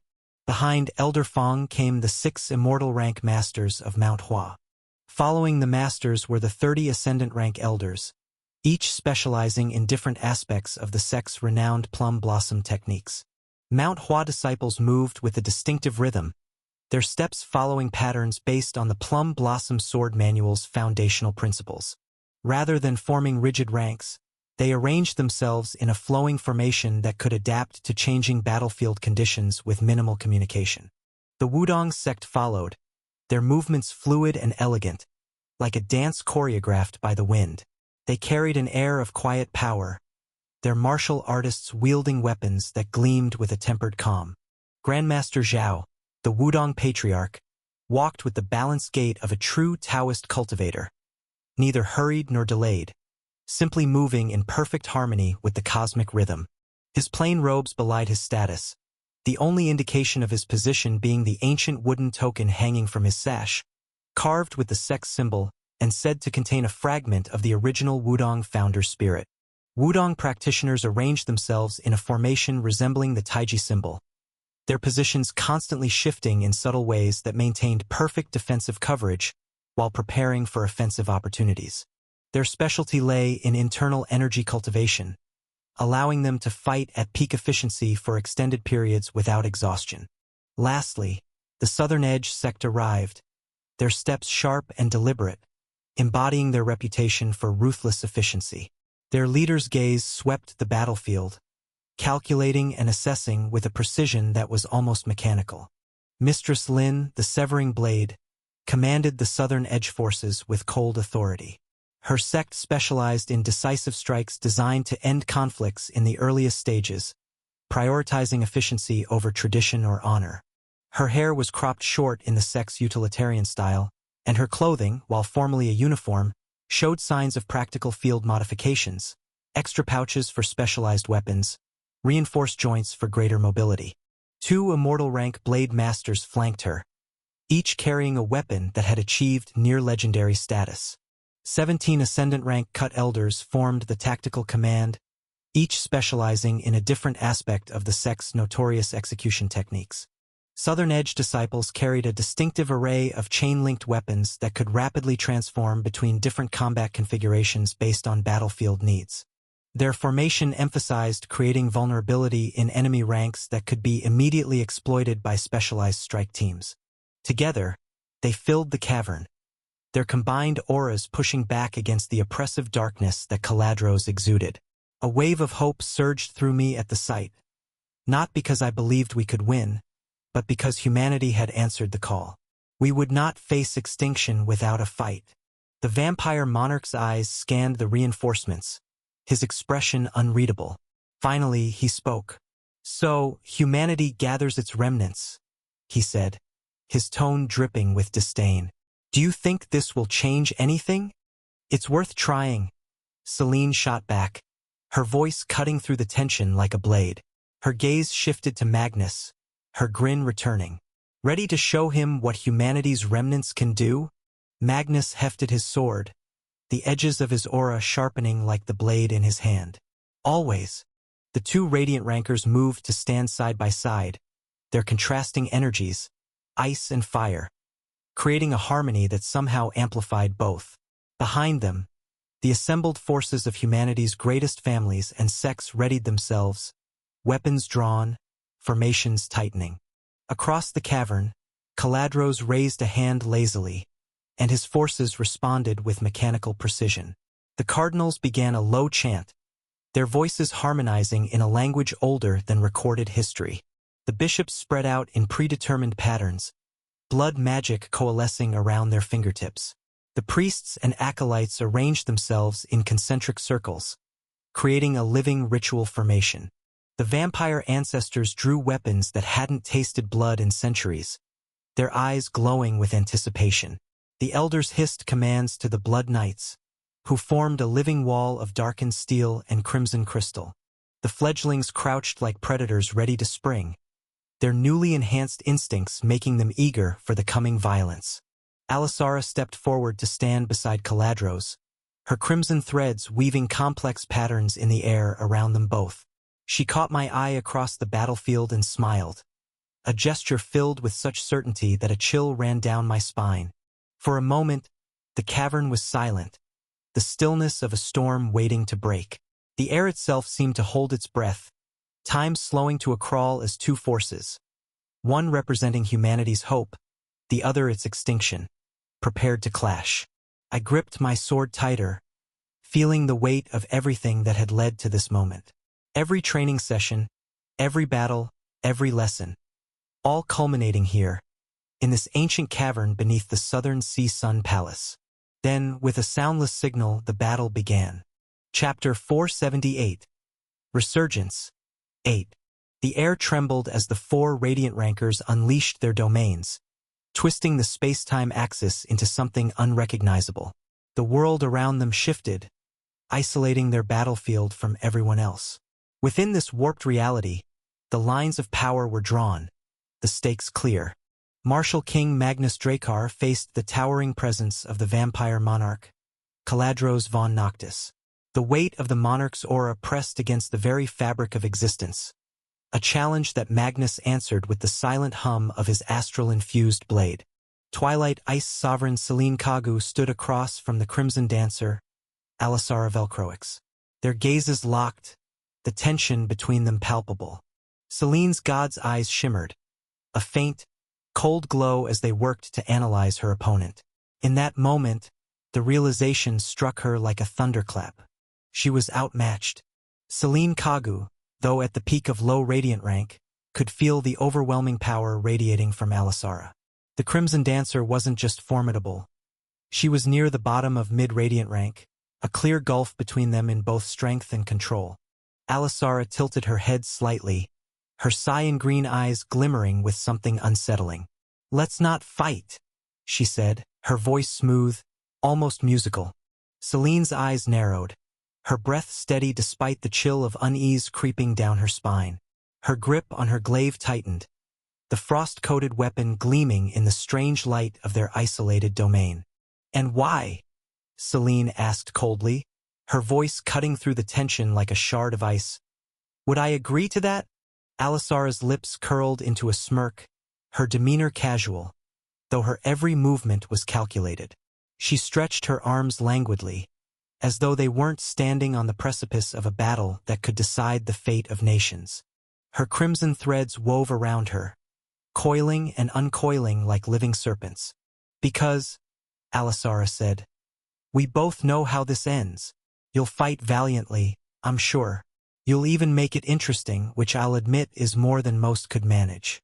But ultimately," she leaned forward, her smile widening, revealing a glint of teeth that were far too sharp. "You'll lose." Selene's grip on her glaive remained steady, but her heart quickened. The sheer confidence in Alisara's voice wasn't arrogance. It was truth. Cold, unyielding truth.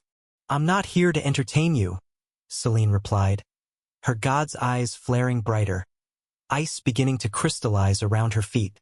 The air grew heavy, frost spreading across the distorted ground as her domain shifted, filling with the biting chill of twilight.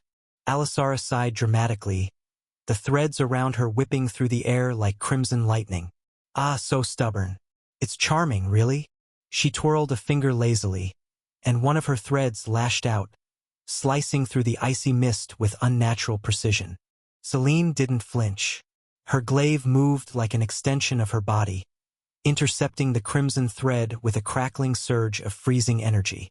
The collision sent shockwaves rippling through the distorted space, shattering the silence with a sharp, resonant burst. The frost-laden mist swirled around Selene, encasing the ground in shimmering ice. She kept her eyes on Alisara, her mind racing. This woman was too close in power to Magnus Drakkar, and that comparison brought back bitter memories. Selene had fought the Martial King once before and had lost decisively. And though years had passed since then, she knew, deep down, that she hadn't truly grown stronger. The cold truth gnawed at her resolve. The current her would lose, and losing now wasn't an option. If you're worried about respect or appearances, don't be, Alisara said, her tone almost teasing as her pink hair fluttered in the warped air. We can put on a good show for everyone else. Pretend we're locked in combat while we, take a break. It'll be our little secret. Selene's grip on her glaive tightened as she studied Alisara. The pink-haired woman's demeanor was maddeningly casual, as though she already knew the outcome and had decided it wasn't worth the effort. Yet, there was something unsettlingly genuine in her suggestion. Finally, Selene gave a slow, reluctant nod. Her god's eyes remained fixed on Alisara, watching her every move as the crimson dancer gracefully settled into a cross-legged position on the fractured ground. Alisara's smirk deepened as she folded her legs beneath her, her posture radiating confidence. For a moment, she seemed to forget the battle entirely, her cyan-green eyes growing distant. Memories, fragments of something both familiar and alien, flitted through her mind like the remnants of a dream upon waking. She replayed them again and again, trying to piece them together. The face that lingered in her thoughts was unmistakable. Arthur. Her lips curled into a quiet smile, an expression that didn't belong on the face of someone so steeped in violence. She couldn't explain it yet, but the sensation was undeniable. She didn't need to. Not now. I'll understand it soon enough, she murmured, her voice barely audible over the humming energy of their domain. My Arthur. Her mind brushed against the bond she had forged with the vampire monarch, the contract that granted her mastery over blood magic. It was a tether, one that had bolstered her rise to power, but it had grown stifling, a chain she no longer wished to bear. How tedious, she thought, her smile fading as disdain replaced it. The vampire monarch, Caladros von Noctis, was stronger than her. That much she conceded. But even his power was constrained, hemmed in by the same limitations that bound all who clung to the old ways of their kind. He ruled from within the rigid framework of what he had been. Alisara sought something greater. She couldn't simply sever the contract. It wasn't in her nature to discard something so useful. No, she would do what she always did, take absorption, not dissolution. She would consume the bond, drawing in every fragment of power the vampire monarch had tied to her. The blood magic that coursed through her veins would no longer carry the taint of subservience. It would be hers alone. The air around her grew heavier as the first threads of the contract began to unravel. Alisara felt it, the pushback, the resistance, as the vampire monarch's will surged against hers. He wasn't one to let go of his tools lightly. But Alisara smiled, her threads coiling tighter around her as her astral energy swirled with crimson brilliance. Not yours anymore, she whispered, her voice dripping with a dark promise. Mine. For a brief moment, Selene's god's eyes flickered, sensing the disturbance in Alisara's aura. She turned her gaze toward her opponent, her caution sharpening to alarm. But Alisara didn't move. She remained seated, her face serene, her hands resting lightly in her lap. Selene could only watch as Alisara's aura twisted and writhed, a crimson hurricane of power that churned through the air. It wasn't just the magnitude of it that made the atmosphere tremble. It was the quality, the unmistakable sense of something breaking its chains, something transforming. The world itself seemed to shudder in anticipation of what Alisara was becoming. Breaking a contract like this was nearly impossible. To absorb one, that bordered on the unthinkable. The contract tethered Alisara to the vampire monarch, Caladros von Noctis, a being of mid-radiant rank and the most formidable vampire alive. It wasn't just a bond of power. It was a cage, reinforced by the will of one far stronger than her. But Alisara didn't care for impossibilities. She had no time for cages. The contract's power wasn't resisting her as much as it should. No, it couldn't, not when Caladros was locked in battle with Magnus Dracar. The clash of titans, the duel that warped the very fabric of space-time, demanded the monarch's full attention. Alisara smirked at the thought. Let him duel the martial king. Let his will falter for even a moment. That was all she needed. Threads of scarlet light spun around her like a cocoon, weaving tighter and tighter as she pulled at the bond, unraveling it strand by strand. She could feel the pulse of the vampire monarch's power, the lifeblood of his magic coursing through her. It resisted her with every beat, but the more it fought, the more she consumed. Alisara's focus didn't waver. This wasn't merely about freedom. This was evolution. She knew the truth. Even as she stood now, a force beyond most comprehension, she wasn't enough. Not yet. Arthur, despite his youth and current limitations, carried a potential that dwarfed her own. She had seen it, felt it in every clash of his blade, in the raw fire of his will. Arthur would one day surpass even the greatest radiant rankers. He would rise to heights she could only dream of. And the current her? She would never reach those heights. Her path, as it stood, would never lead to the peak. But that was fine. Alisara had no intention of staying as she was. If she were to truly love him, possess him, she needed to be more. She needed to become something greater. The vampiric blood Caladros had planted in her body to enforce his will was her key. What he had meant as a shackle, she would use as a foundation. She could feel it now, the dark potency of the blood magic surging within her threads, the taste of power that was both foreign and familiar. Alisara's lips curled into a grin as she drew it in, thread by thread, until it became her own. The transformation wasn't subtle. Crimson tendrils of light burned brighter, suffusing her entire form. Her cyan green eyes deepened to a luminous jade, glowing with an intensity that spoke of a predator who had seen beyond mortal limits. Her skin, pale as moonlight, took on a faint, otherworldly shimmer. The air around her seemed to hum, vibrating with a rhythm that echoed the beating of an alien heart. She was no longer simply human, but neither was she fully vampire. She had forged something entirely new. A hybrid, a synthesis of humanity's relentless will and the primal, unyielding hunger of vampirism. Her powers coalesced, sharper and stronger than ever before. The threads she wove seemed alive, shimmering with a vitality that pulsed with the rhythm of her transformation. The limits she once felt, the barriers that kept her from reaching the highest echelons of radiant rank, crumbled away. The gates of transcendence made way for her. Chapter 479. Resurgence. 9. Selene watched, her glaive at the ready, but she didn't attack. For all her caution, all her preparation, what could she do? Alisara's power wasn't merely growing. It was reimagining itself, stepping into realms that Selene's own strength couldn't hope to touch. Alisara finally opened her eyes, her gaze alight with predatory delight. "I suppose this is what it means to evolve," she said softly, her voice carrying a silken edge. She stretched her arms, her threads swirling around her like the tendrils of a cosmic entity. "And here I thought that contract would hold me back forever. How dull." She turned her gaze towards Selene, the faintest smile playing on her lips. "And now, I have all the time in the world to understand him. My Arthur." Selene braced herself, gripping her glaive tighter. She couldn't afford to let her guard down, not even for a moment. Whatever Alisara had become, it was something far beyond the foe she had prepared to face. But Alisara merely tilted her head, as though amused.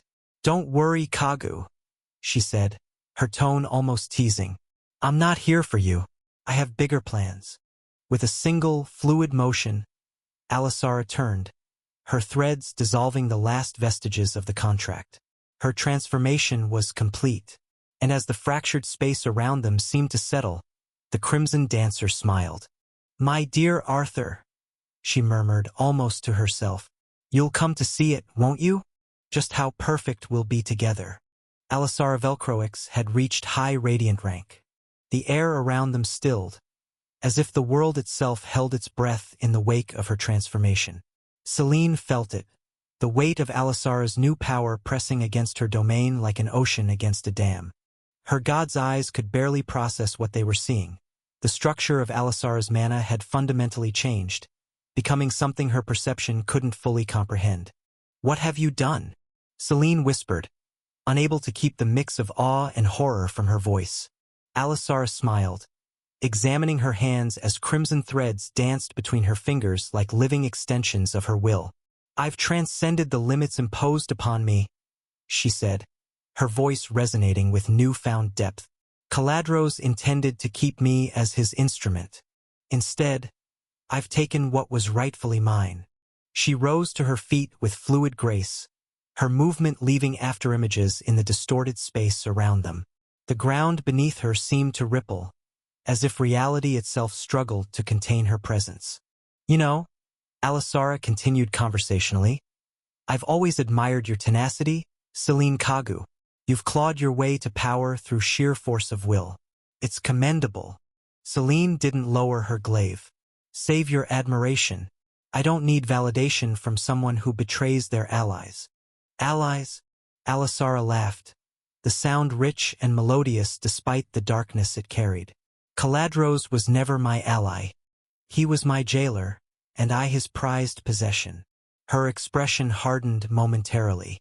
"I do not allow myself to be possessed. I am the one who possesses." She took a step forward, and the space between them seemed to fold, bringing her unervingly close in an instant.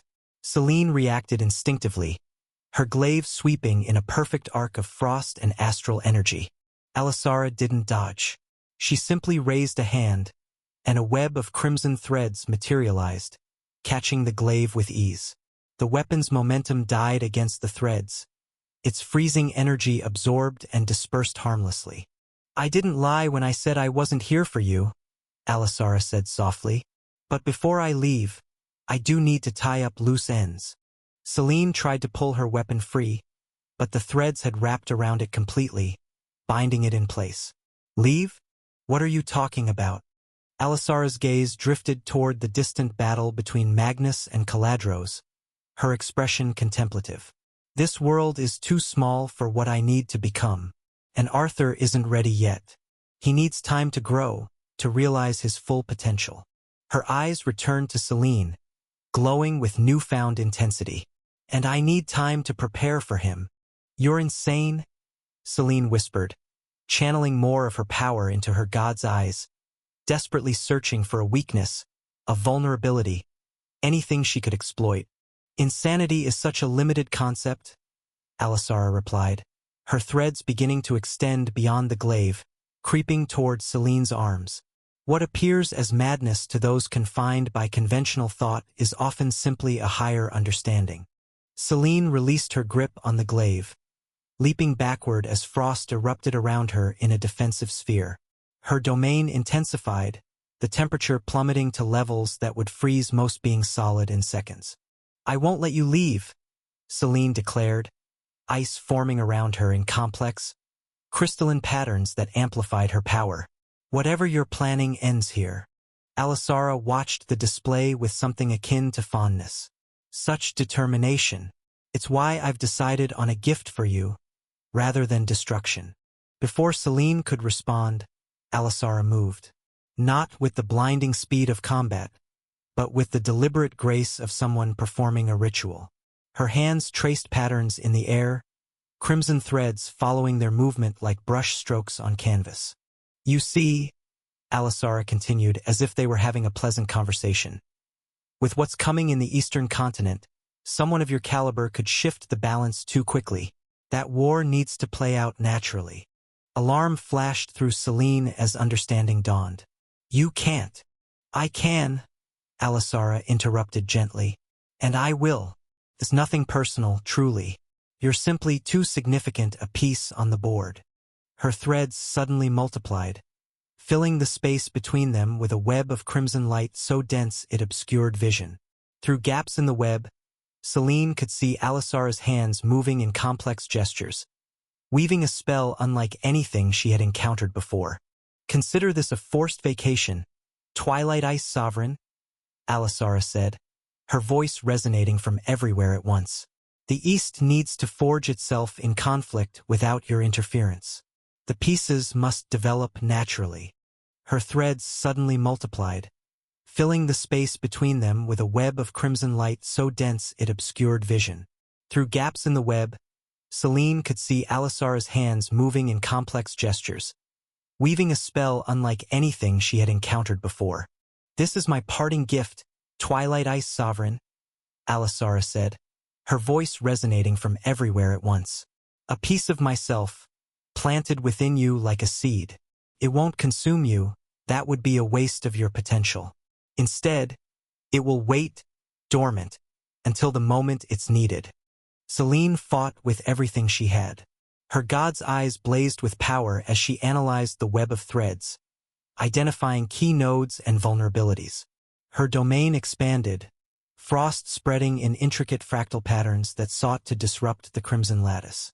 Her astral energy surged, creating barriers of pure twilight around her form. It wasn't enough.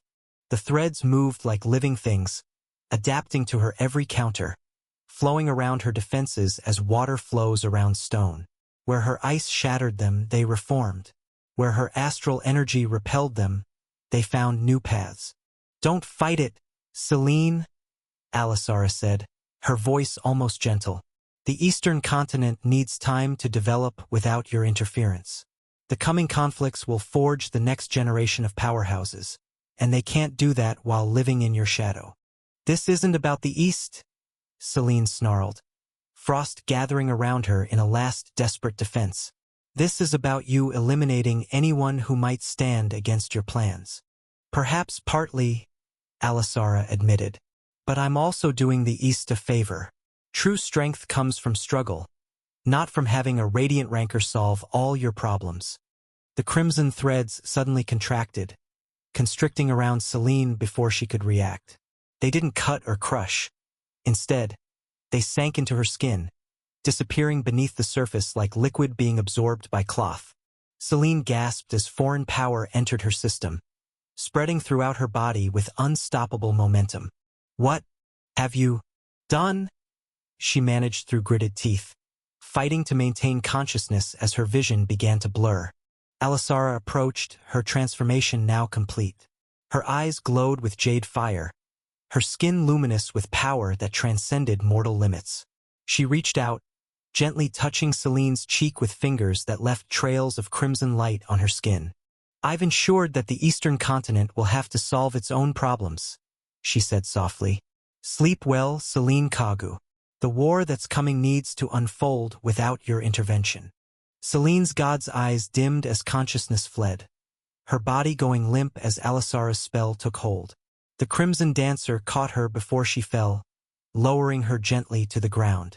You'll wake when the time is right, Alisara murmured, arranging Celine's body in a position of peaceful repose.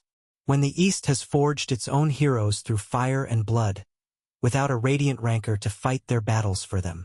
With Celine subdued, Alisara turned her attention to her final task.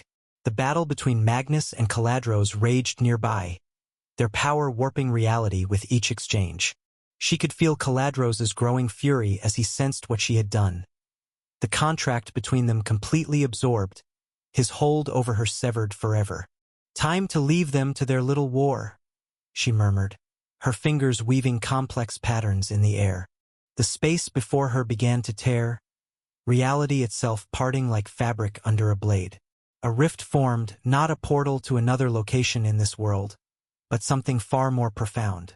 A gateway to realms beyond normal comprehension, spaces between worlds where power could grow unconstrained by the laws of any single reality. Alisara paused at the threshold of the rift, casting one final glance toward the distant figure of Arthur, barely visible through the distortions of multiple domains.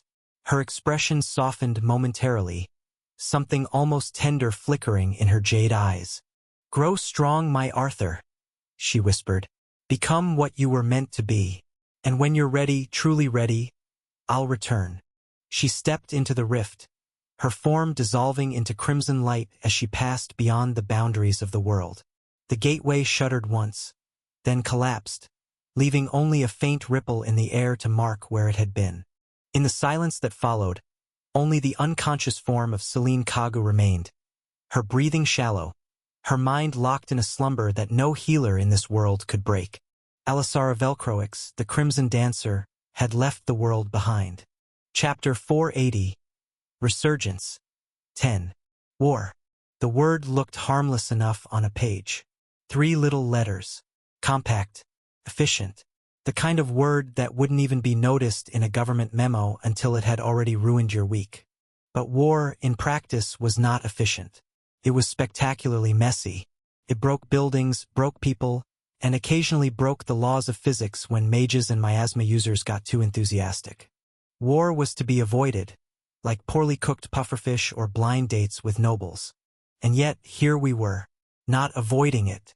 Because when it came to miasma species, the vampires, the red chalice cultists, the shadowy things with too many teeth and not enough manners, avoidance was never really an option. They hated humans. Not in the vague, philosophical way people hated taxes, but in the loud, genocidal, stab-you-through-the-ribs kind of way. So the evacuation plane finally lifted off from the southern Sea Sun Palace, rising above the chaos below. I looked down through the viewport, watching the battle unfold like a particularly violent painting. The Eastern Continent elites were holding the line, their power lighting up the island like an angry aurora as they fought off cultists and vampires in tight formation. The kind of formation that said, "This is probably our last stand, but we're going to make it memorable." Below us, Commander Jean and his loyal Ascendant rankers had formed a perimeter around the evacuation zone, their weapons flashing with practiced precision as they cut down wave after wave of enemies. They weren't retreating with us. They had chosen to stay, to buy us time with their lives. The realization sat in my stomach like a cold stone. I sank into my seat as the warp engines began to hum, then roar. The ship lurched forward with the kind of acceleration that made your stomach think your lungs had moved in without asking. The palace, our battlefield, our near tomb, shrank to a glittering speck below us, then vanished behind cloud cover. Dia sat across from me, fists clenched on her skirt, her face twisted like she was trying not to scream or cry or both, and failing. A few tears slipped out anyway, tracking silver lines down her cheeks. Hard to blame her. She just learned her father was a traitor. Not the corporate embezzlement kind either. The helped vampires slaughter people kind. Real end-of-the-world resume material. Everything she had been raised to believe in, her home, her heritage, her destiny as princess of the Southern Sea, had been revealed as an elaborate lie constructed around a cult of blood-drinking monsters. Lucifer reached over and patted her back. It was awkward, gentle, the kind of pat that said, "I have absolutely no idea how to deal with this, but I'm trying." For Lucifer, the ever-composed windward air, even that much emotional outreach was practically a declaration of undying loyalty. The plane's interior was quiet, but not silent. It was the kind of quiet where nobody wanted to speak, because words might make things real. We were all huddled in that pressurized tube like survivors from a story that had taken a dark turn 3 chapters too early. Lucifer, Rachel, Serafina, Rose, Cecilia, Ciola, Deia. me. The ones who had been there when it all started falling apart. I studied their faces in the dim emergency lighting. Rachel, her healer's hands now stained with blood, both enemy and ally. Cecilia, for once not making sarcastic comments, her crimson eyes fixed on something only she could see. Rose, methodically checking and rechecking her equipment, as if proper inventory could somehow restore order to a world coming undone. Lucifer, still as a statue except for the hand comforting Dia, his face a mask of controlled fury. "Attention, students," the plane's AI announced with its usual artificial cheerfulness, as if it hadn't just watched half a continent explode. Starcrest Academy and Warian City have both fallen. We are now en route to Mount Hua Sect. Seola stiffened. Her expression blanked out in that way people do when they've just had a part of their past pulled out from under them like a tablecloth under fine china. You could practically hear something inside her crack. No one knew what to say to that. What could you say? I looked at her, my chest tight. I already knew. The vampire city beneath Warian. It had always been a ticking time bomb in the original novel. Now that they'd made their move, there was nothing left of the surface but ash and regret. Serafina shifted in her seat, moving to sit beside Seola. No words, just presence. After a moment, she placed her hand over the other girl's. A gesture I'd never seen from the normally reserved Mount Hua princess. They weren't close as far as I knew, but some bonds transcended friendship. They were both scions of great families now facing extinction. They understood each other's burden in a way none of the rest of us could. We didn't speak for a long time after that. The plane jolted as we hit turbulence, emergency lights flickering. Through the viewport, the sky had darkened to an unnatural crimson. Not sunset, but something else. Something wrong. Eventually, the crimson sky gave way to more natural darkness as we flew beyond the ritual's immediate influence. The clouds outside parted to reveal sharp mountain peaks as the plane began its descent. Ancient structures came into view. Mount Hua Sect, a relic of a bygone era, now fitted with futuristic barrier generators, railgun turrets, and enough mana conductors to make the sky hum. Even from altitude, I could see the sect was on war footing.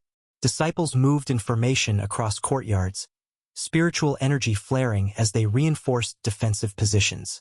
Supply vessels were being loaded or unloaded at various landing pads. The 5 peaks, heart, sword, shield, spirit, and heaven, each glowed with activated formation arrays. Their ancient power awakened after centuries of dormancy. Serafina straightened, her eyes fixed on her ancestral home. Something in her demeanor shifted, the student receding, the princess emerging. Her hand moved from Seola's to rest on the hilt of her sword, no longer seeking comfort but preparing for command. We're being diverted from the main landing area, she noted, scanning the communication display. Emergency protocols are active. Mount Hua is in full defensive configuration. The ship banked sharply, heading for a smaller landing pad nestled between 2 of the lesser peaks. It touched down with a soft thump, hydraulics hissing like a sigh of relief. Or maybe that was just us. As the bay doors opened, the chill mountain air rushed in, carrying with it the scent of pine and snow and ozone, the latter from the active defensive arrays. Despite the technological upgrades, Mount Hua still had an air of timelessness. Disciples moved like ghosts between stone paths. The mountains loomed around us, watching, waiting. A delegation approached as we disembarked, led by a stern-faced man whose bearing spoke of both power and authority. He was dressed not in the traditional white robes of Mount Hua, but in battle-worn armor that had clearly seen recent use. His resemblance to Serafina was striking, the same ice-blue eyes but black hair instead of silver. "Father," Serafina greeted with a formal bow, one warrior to another rather than daughter to parent. "Daughter," he returned with equal formality before his expression softened fractionally. "You are unharmed?" "I am," she confirmed. His attention shifted to the rest of us, assessing, calculating. "These are the survivors from the Southern Sea?" "Some of them," Serafina replied. "There are more vessels behind us." The man nodded, then addressed us directly. "I am Mo Zenith, Patriarch of Mount Hua and Serafina's father. I returned as soon as I received word of what transpired in the Southern Sea." His voice carried the weariness of someone who had traveled far and fast, likely abandoning another battlefield to be here. "Mount Hua offers sanctuary to all who fought against the darkness.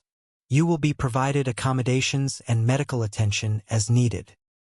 His words were cordial, but his eyes remained hard, not with hostility toward us, but with the knowledge of what we represented. Refugees, the first trickle of what would soon become a flood, if the eastern continent continued to fall. "We have wounded on 3 of the evacuation vessels," Rachel spoke up, her healer's instincts overriding protocol. They need immediate attention.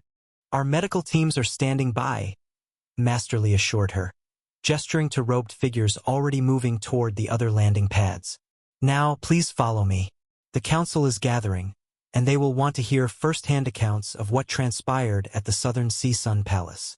As we walked the ancient stone paths of Mount Hua, I noticed changes since my last visit, subtle reinforcements to buildings, new defensive arrays carved into strategic locations, disciples practicing combat formations rather than meditative forms. We reached a massive structure carved directly into the largest peak. Heaven Peak. Ancient doors inscribed with formations so complex they made my eyes water swung open silently, revealing a circular chamber where figures were already gathered around a tactical display. They all turned as we entered, faces grim, eyes evaluating. Not just looking at us, looking through us, assessing our potential usefulness in what was to come. Mo Zenith led us to the center of the chamber, where the tactical display showed a map of the eastern continent. Nearly a third of it was marked in various shades of red, territories already fallen or under attack. Starcrest Academy pulsed with a particularly ominous marker, the epicenter of whatever ritual the vampires had initiated. The survivors from the Southern Sea Sun Palace, Mo Zenith announced to the assembly. They witnessed the beginning. An older man with battle-scarred hands stepped forward. Then perhaps they can tell us what we face, while we wait for word from Master Li. All eyes turned to us. 8 battered students who had somehow escaped the jaws of annihilation. I took a deep breath, stepping forward to speak for our group. As I did, a communication array at the center of the room flared to life, projecting the image of a harried-looking military officer. Mount Hua, do you read? This is the Eastern Defense Force. Starcrest has fallen completely. The ritual continues to strengthen. Vampires have breached the Jade Wall. Warian is lost. The Namgung family stronghold is under siege. We need immediate reinforcement. The projection sputtered, static cutting through the officer's desperate plea. They're everywhere. There. The transmission cut off abruptly, leaving only a hissing silence. The assembled leaders exchanged grim looks. The older man turned to Mo Zenith. It appears we have our answer, he said quietly. The Second Vampire War has begun. Mo Zenith nodded once, then turned to address the chamber. Activate the Continental Defense Protocol. Alert all allied sects and families. Master Li is already engaged with the enemy at the northeastern front, but we must secure our other borders as well. As of this moment, Mount Hua sect formally declares a state of war against the vampire forces and their Red Chalice allies. The war had begun, and judging by that map we were already losing.